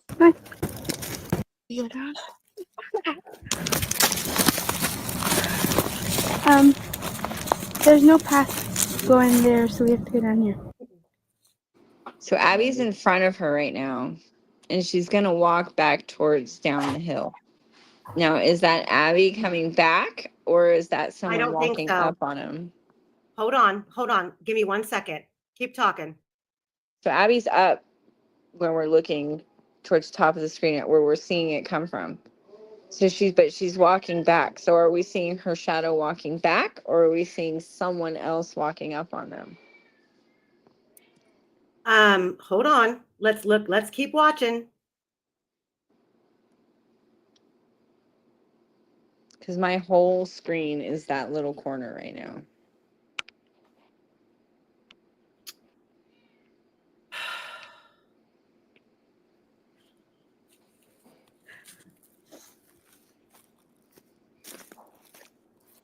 Yeah, Okay. is that? Do we see two shadows? Do we see Libby and Abby standing? See, you've got Abby standing right in the center of the screen, her shadow. Uh-huh. Then you've got Libby's leg shadow to the left of that. Is that a shadow, or is that disturbed because someone's been using that? No, I don't know. She pops up next to Libby really fast with that arm. It doesn't seem like it could be, but it could be. Guys.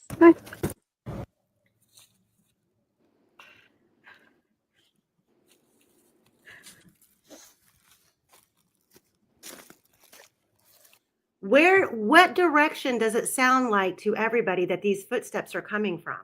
From the left or from the right? From the east, from off the going towards the end of the trail. I don't know, man. I think someone smarter than me has to look at it. Yeah, someone smarter than us has to look at this.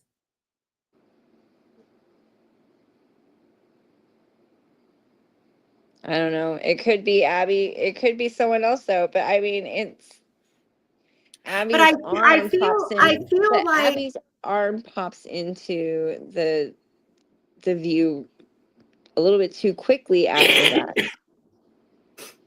yeah. There, so we have to go down here. So right here, they stop moving, but Yeah. you can hear footsteps. Okay. And I do not. So, and look at the ground. This ground is that gravel clearing at the end of the bridge. Mm-hmm. It doesn't take 12 or even 16 steps off that bridge to get where the girls are, yet we hear that many footsteps. But Abby runs off and past Libby and then comes back. But she stops. You see, watch. I think you see her stop when she runs past.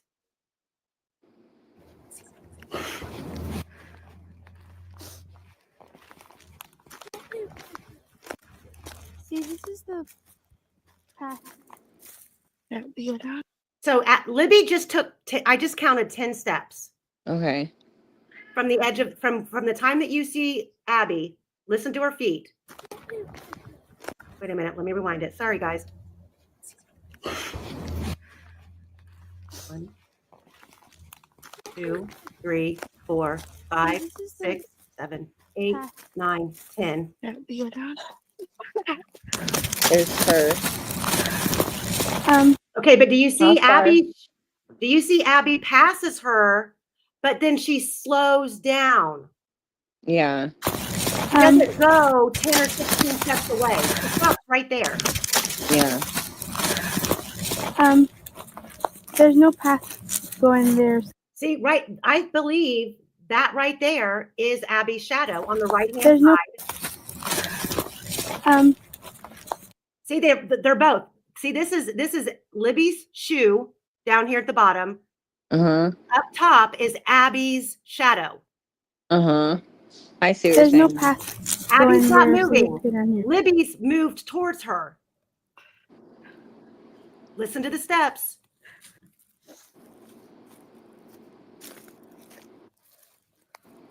There's 3 shadows right there. Yeah.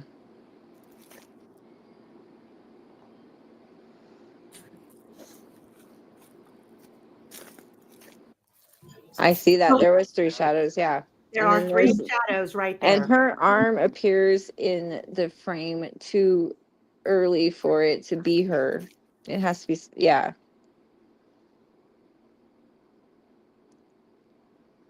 Huh. There's So 3. so it was a turkey shoot. Someone came up behind them, from the side of them, and from in front of them, and just kind of like trapped them into one place. Trapped them to where the bridge guy came off the bridge behind, and then you've got the girl, or you've got someone coming across the front. And then you shuttle them down to the private drive where there may be someone else waiting, a car, but they were definitely like, I don't know. Hmm. Huh. So they go down the hill, and they go where? That's the question. All we know is they go down that hill, and the next day they're found across the creek dead. The $1 million question is, what happens once they go down that hill? And in between, 2:13, 2:15, whatever the fucking time it was, and from the time they go down the hill until 10:15 the next morning when they're found. So, Judge Jessica, you do hear when you listen. That's why when I had the audio enhanced, I just did the audio, so I would have to listen without watching the video. You do hear a car. You just really can't. I mean, it's all speculation. You can't say where this car is. But we do know that there was a vehicle seen on the private drive on that same surveillance footage of where the white van went in at 2:44. But there was a black car that drove in and then turned around and came back out. And I'm just trying to put together the pieces of this puzzle. What makes sense and what could possibly make sense? And if they went down the hill and were put in a vehicle, which I don't think that's the case, simply because the vehicle is seen, and unless these 2 individuals were out there and the car comes in and the car pulls in and they've already got the girls down there waiting, and they put them in a car and they leave, because the car is only seen for, I believe, like 30 seconds on this video. The car pulls in to the private drive and then leaves, like somebody was dropped off. Or was there a phone call made? We've got them, pull up. But I do know, and there was another question that I would love to ask Eldridge or somebody else that's, can answer this question. When you've got the phone being plugged in to this jack for the headphones, I used to have a vehicle. I had a 2013 Lexus that did not have Bluetooth. And I had an adapter in my car that plugged into one of my older iPhones where I could play music off my Apple Music app through my speakers of my car that plugged in the same exact way the headphones would plug in.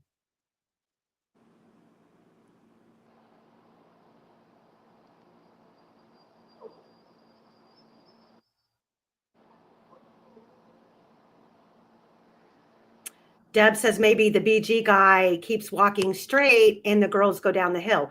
Here's my problem with that. BG has never come forward. Yeah. And said, I was the guy on the bridge. But I mean, living there, would you? I mean, I think in the early days, not knowing where the case was going to go, possibly. Yes, adjusted fate, tape deck adapter, LOL. Yes. If this was an older car, Is that the I'm not tape saying, that you put it in the cassette? Is that the the cassette that you would put in the tape deck so that you could play your CD player? yes. I had one Well, of those. I did it. I used it. I bought mine from Best Buy and I used it. I bought one because I didn't have Bluetooth in my car, so I couldn't connect my phone. But my phone at that time, I believe. Oh, the auxiliary cords. We use those in the rig.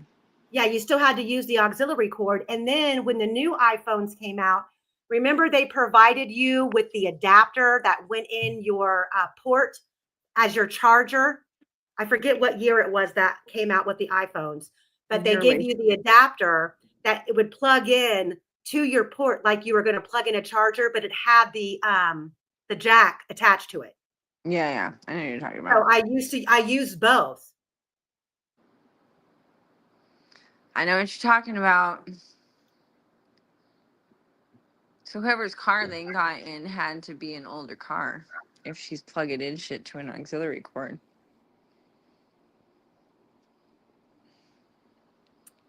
So what do you guys, I mean, do you guys think I'm crazy? I mean, is this theory far-fetched? I saw the shadow too. I mean, I don't know what I saw. I mean, I would have to have someone smarter than me look at it and tell me that that's what I saw. I see three shadows and I see someone coming from the right. I see You it guys, too. do you guys in chat want to watch it again?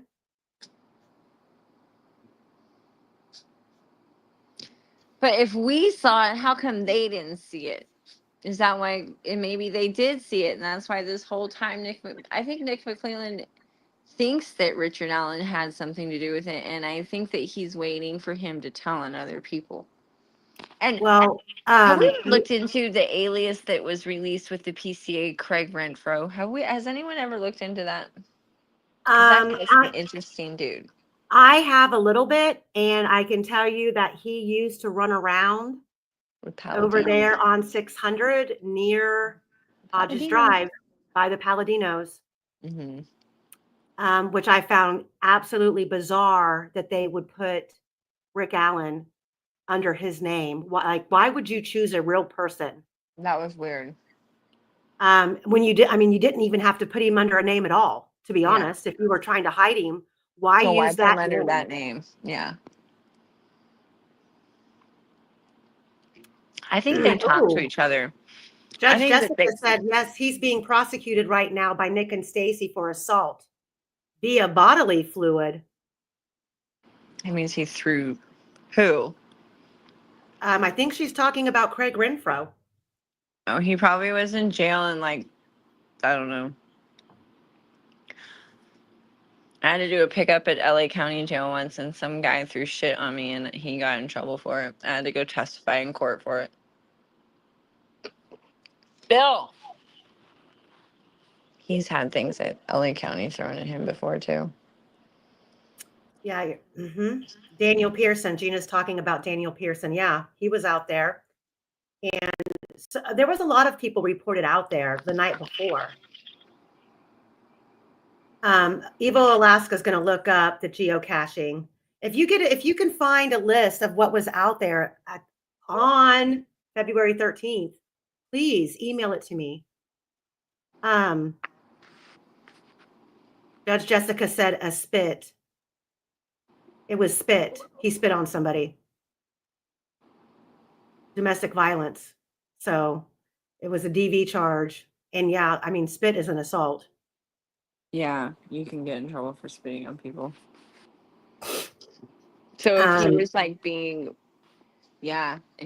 if he was fighting with a girlfriend and he spit in her face and she called the cops, he can get picked up for that. ACV says RA was linked to Craig Renfro on one of those data aggregator sites at one point. Linked to him how? I know at some point a lot of people thought that Rick Allen had used Craig Renfro as an alias. But I've never been able to find any proof of that.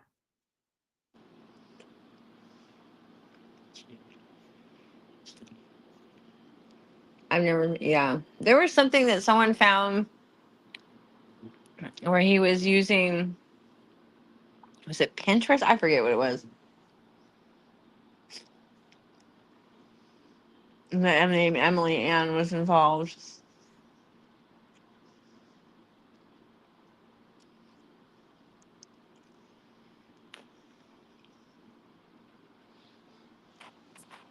Where's my boyfriend?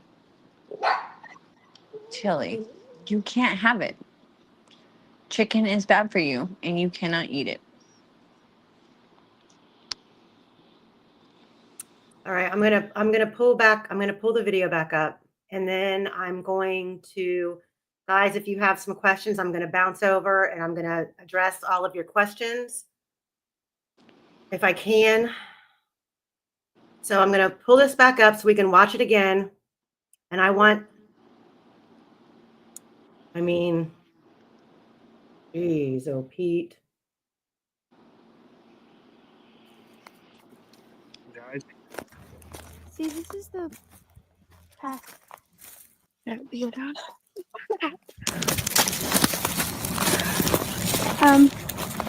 There's no path going there, so we have to go down here. So right there, so you see right there is Abby's shadow in front of Libby. Libby's shoe is in the bottom right-hand corner. Abby is not moving right now. And there, so we have to go down here.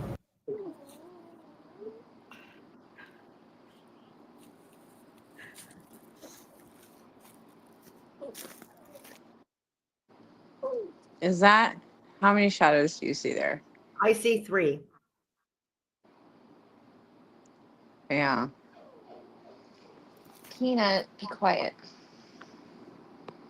I'm gonna try to isolate it and see if I can. You better fucking stop it. You cannot have any of my chicken. And you can't have it either, Peanut. I'm sitting here trying to eat chicken and I've got dogs just like fucking whining. Okay, so right there. Okay. So Abby is to the right of Libby.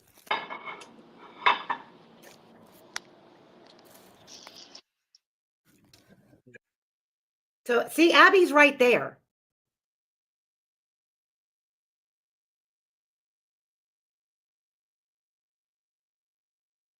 And when you see Abby's shadow in front of Libby, Abby is not moving to walk away from her. Libby. There, so we have to go down here.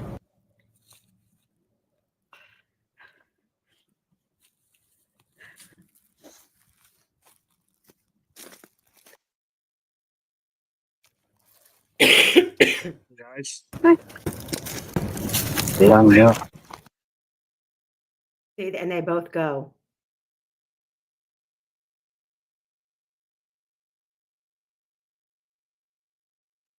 So see, right there, see, Abby stops running right there. And then Libby approaches There's no her. path going there. Libby, so that's Abby's shadow right there because Abby stopped moving. Path going there, so we That's Abby standing there. have to go down here. And you see Abby doesn't move. I would, yeah. But you hear the step coming. Guys. Can you still hear me? Yeah. Okay, am I crazy? No, I see it. Oh, Oh my goodness. it's gonna drive me crazy now. I'm gonna have to pull out my iPad and watch it like really blown up.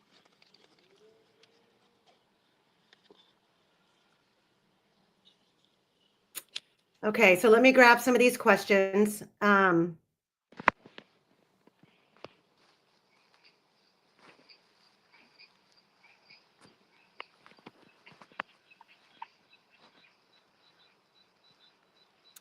Okay, that's interesting. So Sydney said an ammo cache. See, I know nothing about geofencing. I guess I'm gonna have to learn. Caching. Or caching. The ammo caching, it says I don't buy the gun science. There was one under the north end of the bridge. There was one near the road toward Wilson Bridge. Kelsey was getting private premium caches from Christopher Moore's account.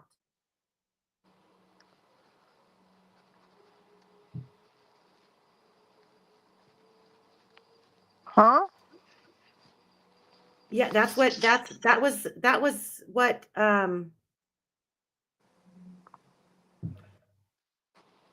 so Kayla is saying that she got 4 caches on the 11th. One of those was the premium. She should not have been able to access it because it belonged to the Christopher Moore account. Yeah, but have you seen that True Crime Jesus video Yeah. about him? Yeah.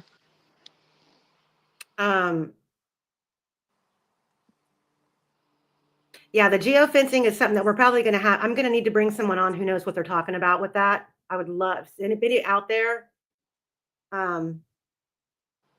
knows anything about that and feels capable of coming on and explaining it. I would love to have you.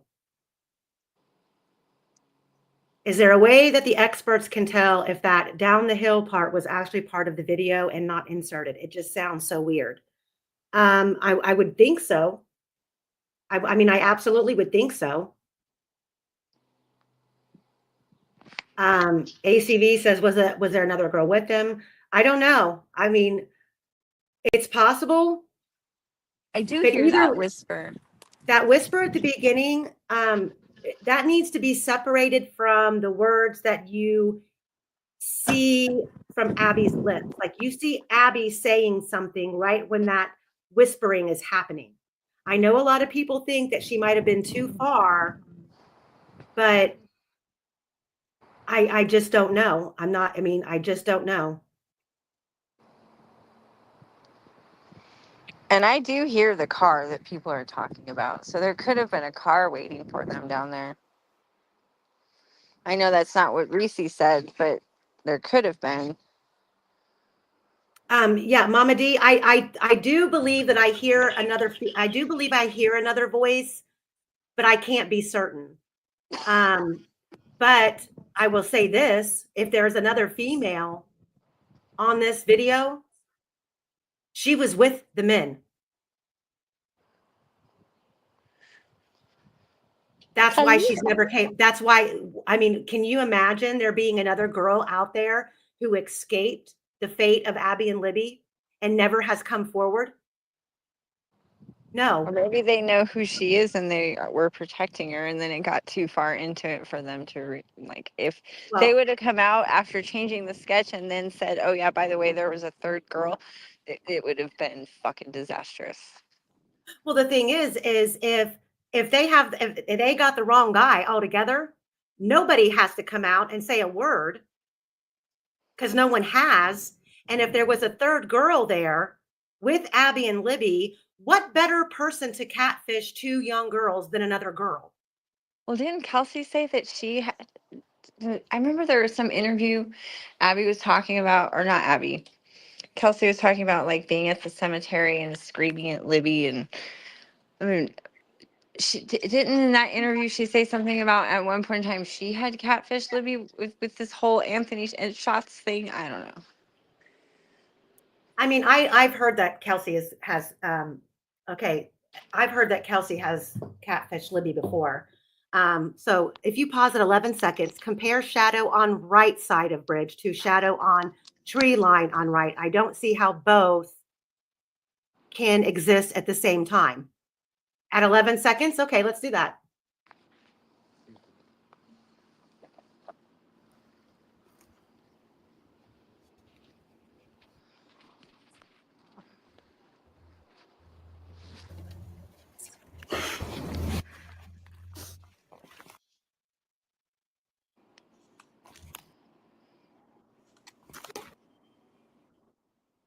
Okay, let me back it up here. So should be which so at 11 seconds you said compare the shadow on the right side of the bridge to the shadow on the tree line on the right. Okay.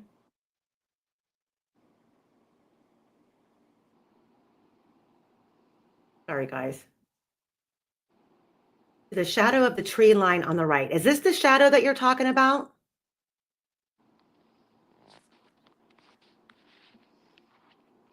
There's 11. Okay.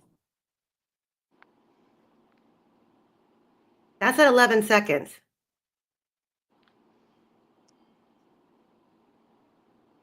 The sun catches the bridge. what should be saying? This. The sun catches the bridge on the other side of the wood piece. How can it be so far back?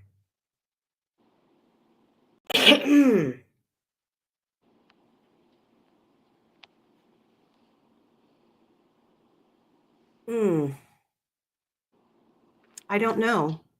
It's bad. I don't know. And you know what it looks like to me? I know there's been some questions too about how Libby is holding her phone and capturing her sweatshirt at the same time. So I think maybe I'm wondering if Libby didn't know she was recording. And if you take your phone and you're holding it in your right hand, and you cross your arms,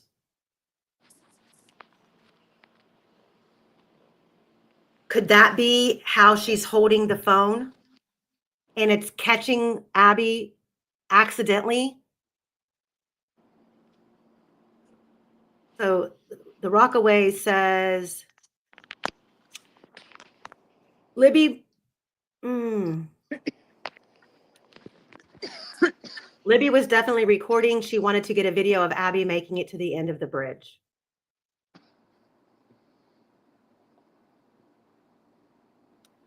Yeah, I'm end of the line. I'm kind of leaning towards that way too, that he approached from the south end of the bridge and did a U-turn. And that might have been like why Abby was feeling a little bit nervous, like pressured, like she's got to move quicker on the bridge. And is he right there? Like, oh my God, I can't move any faster than what I'm moving, not realizing that this dude is coming in for the back end of the turkey shoot. It's a turkey shoot for sure. And that's military. Yeah, If that's what they did. That's yeah, a military ambush.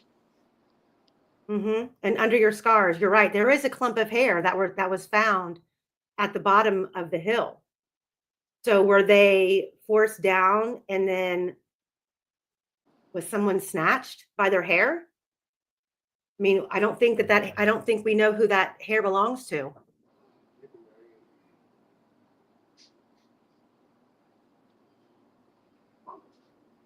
She smells that salmon. That's attractive, man. Are you smoking salmon? I just said that. Not too good. But that, Hold on, let me put it on mute. good. Did you hear that? He made me salmon. That's nice. So hey, Christina says he's talking about the ends of the railroad ties that are sticking out. Should they be shaded or in the direct sunlight? I don't know. I think that would depend. So I'm if this video started at 2:13 east and the west, so the sun would be coming up. The sun would have just pretty much been right over, I would think, wouldn't it be right over top of the bridge? And I don't know, to the left of Libby, like the black sweatshirt, I don't know to the left of her what trees are right there. I guess we would have to go back and watch the other video again. But I want to watch. Yes, but her sweater from yeah, the sweatshirt that Abby has on, I believe belonged to Kelsey. Because Kelsey claimed that she gave both the girls a sweatshirt.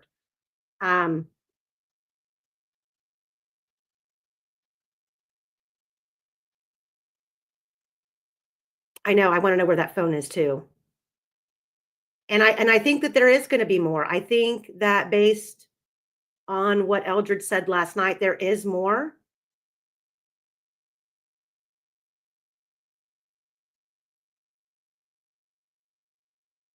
So let me pull this up a couple more. Let's watch it a couple more times and then we're going to hop off.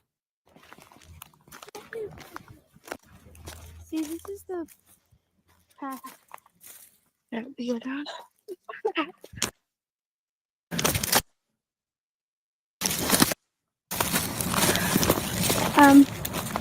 So right there's Abby's shadow. There's no path They're standing side by side. going there, so we have to go down here.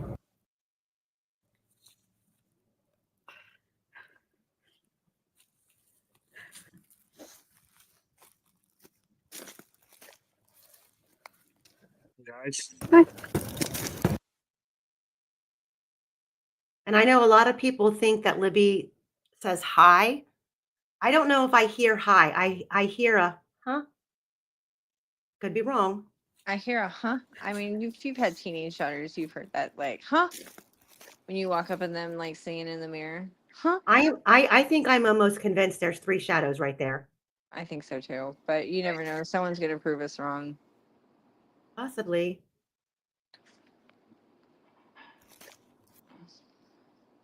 There's Libby standing still. There's Abby to the right of Libby, and then there's this third person possibly walking up. I see it.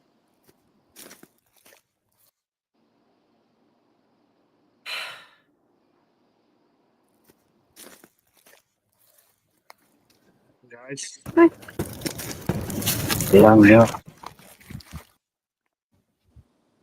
That is so bizarre. Did you see what Michael Osborne? So headphones or something plugged in 2 seconds after video ends, removed 5.5 minutes later. Maybe there's something on that phone, and the first thing they did was grab her phone, stick something in it to get whatever was off the phone, and then something's on the phone. Did Osbrook just say that or Yeah, Osberg said that. okay. He said headphones or something plugged in 2 seconds after video ends, removed 5.5 minutes later. 2 seconds. That is bizarre.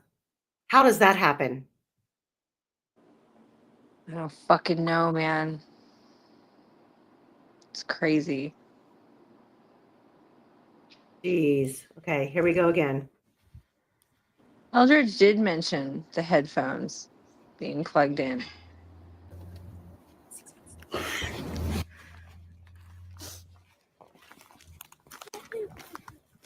Don't leave me up See, here. this is the path. Do you think it could have been a selfie stick?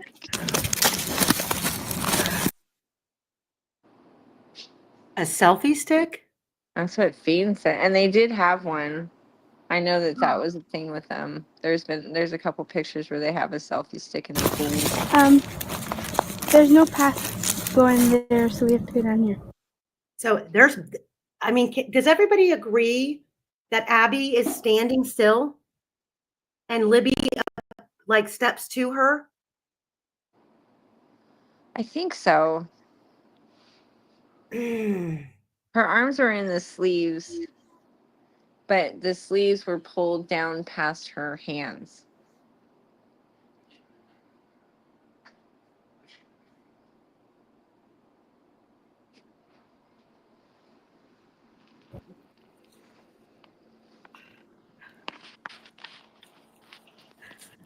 And yeah, they're not talking about girl stuff. No. And right here is where if you listen to this, like go out in your car and play it full blast. You can hear the steps approaching from a distance. And I don't think that distance is far back enough to be, I think it's further than what the edge of the bridge would be. Like this person could be coming from that path in front of them. There's 3 people there. There's 3 people right there. I feel like there's 3 people there, and with Whisper.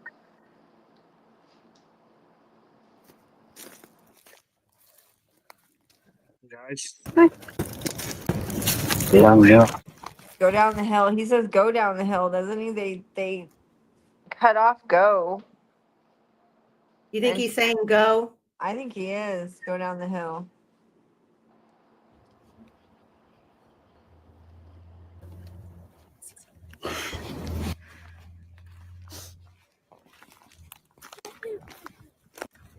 See, this is the path. Gotta be it on.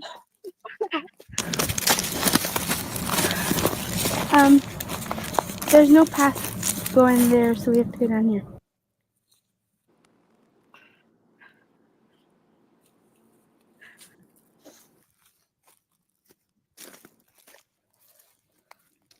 Guys, It's just, yeah. Her arm appears in the frame too soon for that shadow to be her, in my opinion.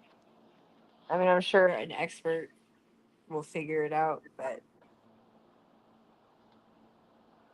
Yeah, Joanna Du Bois. I'm going to pull your comment up.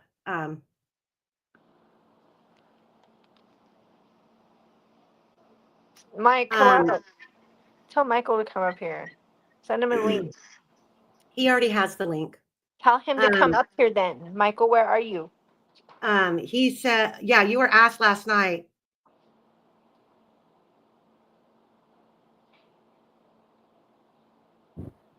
ACV, stop it with the teasers. ACV said, a great point. An associate said there was a longer version and that they got to see 2 minutes of it, but not the rest of it, as if there was much more. Ruckus said that once too, but I don't think so. I don't know. So Joanna says, Michael Osbrook, last night you asked a question on Defense Diaries. I remember you asking this question. How does a phone log sending a video 3 minutes before the creation time of the video? What are you talking about? He says, Michael's like, no matter how many times I try to swim away from this madness, I get reeled back in. Come on, Michael. Okay, Cass Rain, where do you say you saw the red? Yes, I saw the red.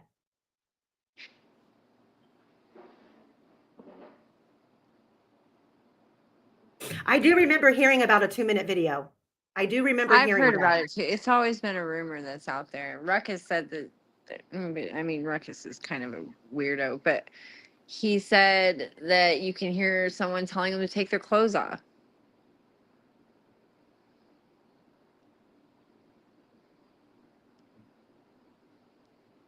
I mean, I mean, he said he got it from his experts, but I mean, his experts were like the Norwegian dude for a while. So, did you know that guy called my work?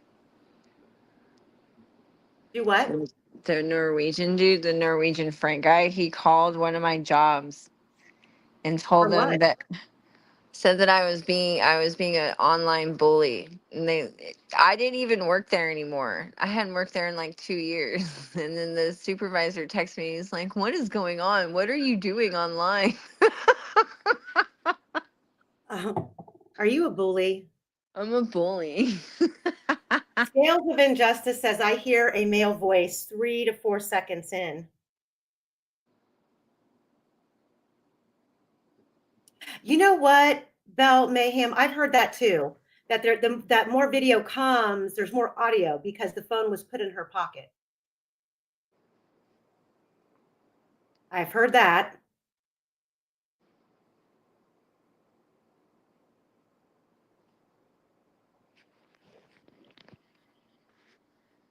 All sweatshirts come with a clump of hair. Do they?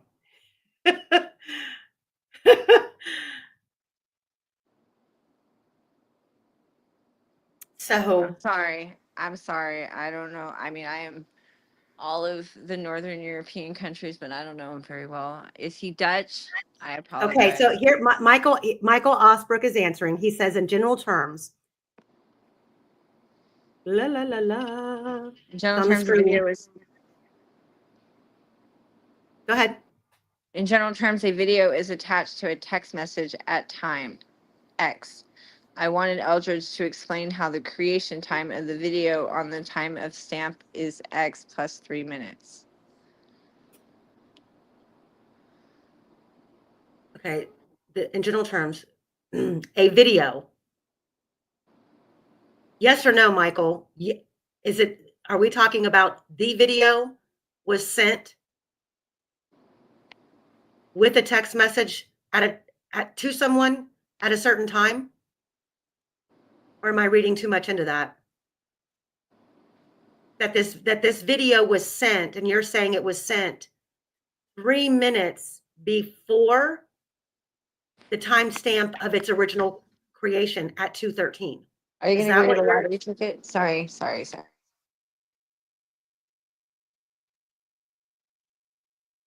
Hmm. Are you feeling lucky? I just sent the man out for a lottery ticket.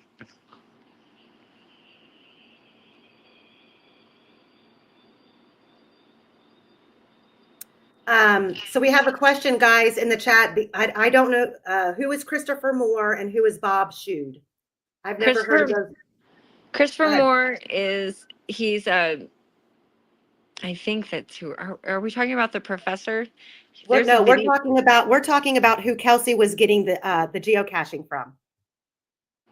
Oh, where the geocaching came from? I guess it was supposedly his account. Yeah, I don't know if that's the professor. Is that the professor in the True Crime Jesus video? Okay, Michael Osbrook is saying not this video. Okay, so you were asking a question about, you wanted it just in general an answer The to. Krampus professor. Michael Moore I think he's the Krampus professor. He also did the geocaching. He's also the one who did the anthropological dig at the old bomb house out there on the canal somewhere. Okay. And he was a suspect for the True Crime Jesus did a video on him. It's really good. I miss True Crime Jesus. I wish he'd come back. We could use him. But he did a video about Chris Moore. If you want to watch it, it's very informative. So my Bob Shude was a fake Facebook account of Libby's. What was it? Bob Shude, SHOED. That's very Arabic of her. Wow. Okay, so Rochelle D says, can you please freeze the frame when Abby is turning before the end? Yes, I'll try. I'll do that now.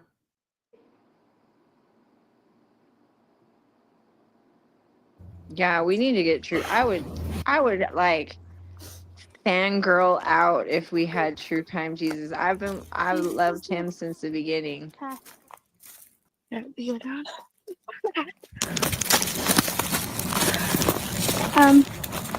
There's no path going there, so we have to go down here.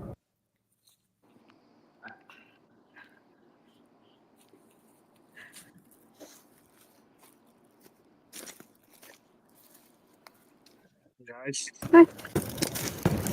Yeah. We have people at our church that's last name is spelled like that, and they're Lebanese. So that's the only reason why I said that. Okay, so Rochelle, there. She says there. Okay. What is it about this frame that you wanted to take a look at?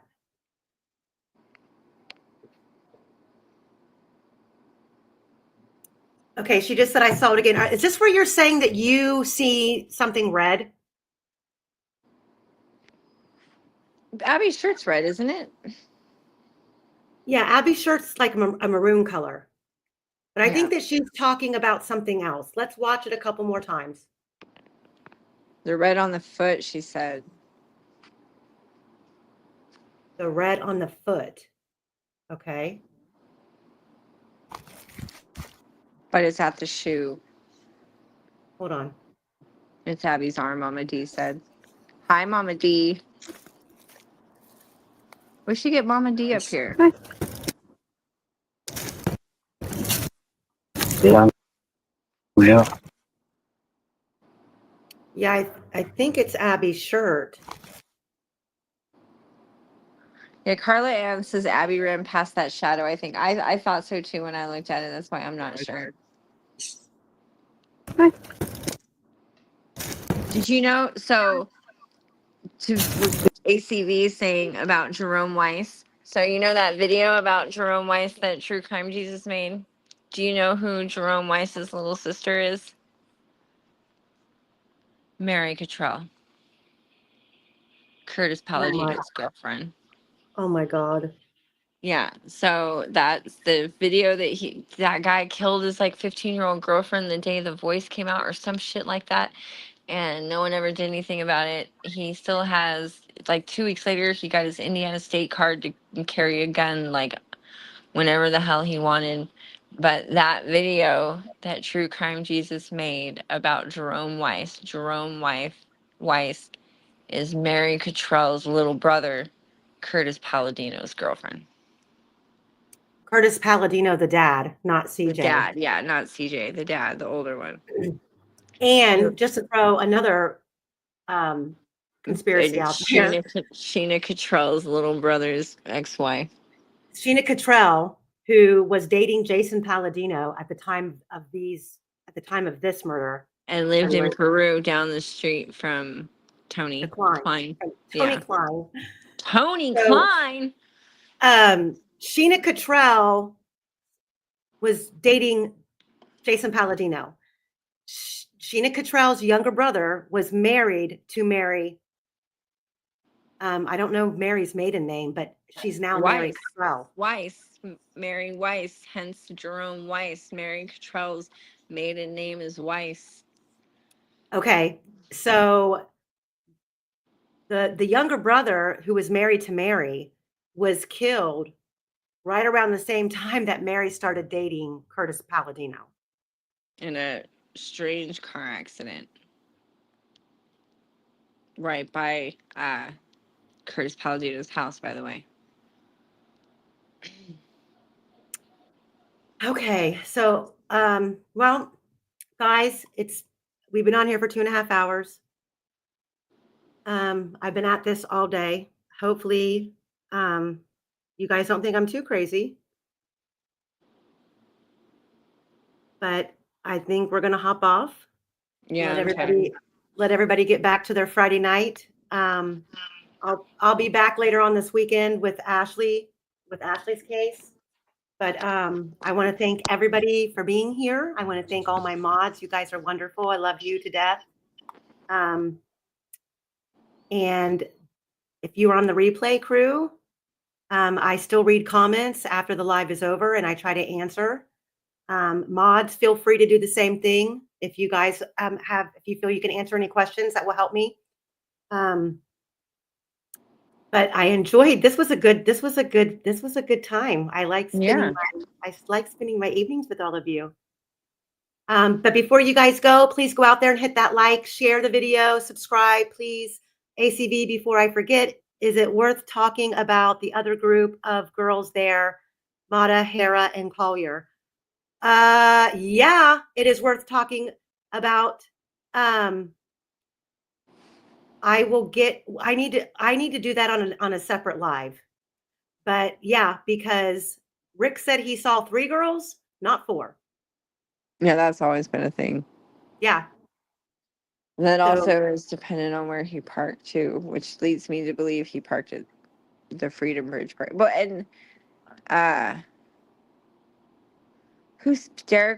Palladino was Derek's plug as well. I think Derek was, I don't know. Sometimes I have heard that. But What's that? Someone said, Ernest Graywalk said Palladino was Derek's plug as well, right, Shib? And I think Derek was bigger than Palladino. Not Mark. I think I have been told that Mark Palladino. I know that the Palladinos were getting stuff from Arizona. They were bringing it in from Arizona, and I've also been told that Derek may have purchased a large quantity from Mark Palladino and then never paid for it. CJ Palladino's Facebook after the murders is interesting. And then you pointed out Jason Palladino's tattoo, which is terrifying, in conjunction to the crime scene. So yeah, Mhm. it's I mean, I've seen the crime scene photos, and that's almost exactly what it looks like. Yeah, So yeah, it's the anarchy sign. yeah, with Kind the of, yeah. tree limbs, an The anarchy anarchy sign sign or with like a tree pentagram. limbs. Yeah, with Or tree a limbs. pentagram. So yeah. So I still like. There's something No, about Shibby, Palatino that still gnaws at me. Shibby, go back through my lives, and you're gonna see a video titled "The Cryptic Note," Yeah, that's which a lot of people were claiming Ashley Garth drew. And like that's what you're talking about, the treasure map. And I was able to debunk that. That was actually done by Kyla Dowdy, who at the time had left a note for Jason Palladino. But I actually had her on that live, and she talks about it, and she describes what that was. So if you haven't seen that, um, yeah, Kate, I don't sleep. I feel like I don't sleep. Um, I have one question too. If anybody has any information about that CPS building, I would love to have it. Anything and everything. If you're local, any story, why it was a big, because someone was saying earlier, oh, because I think they built the highway. But no, no, no. That building was abandoned in like 2006, 2008, something like that. And the highway commission didn't come in and start buying up property until like 2011, 2012. And it was built in 1996, and then it was abandoned, and it was in a precarious place. It was down the road from Ron Logan's. I want to know about that CPS building. I want to know everything there is to know about that CPS building. So if you have any information on it, please send it in. um, ACV, put him in contact with me if you can. Um, and ACV also says the rumor from 2017 that there was another girl with them before all the fairy tale cover story came out. You know what? What was it? ACV was saying that there was a rumor in 2017 that there was another girl with the girls.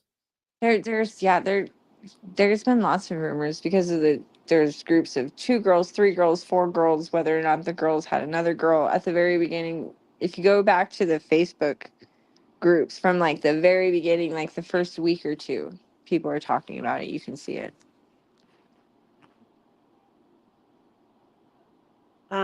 Yeah, Garrett Kurtz is still on my list too. Um, all right. Well, ACV, get these. Hey, anybody who's got some, solid information, just because I feel like we're going back to the beginning. Yeah. So, but guys, I'm gonna let everybody go. Thank you so much for being here.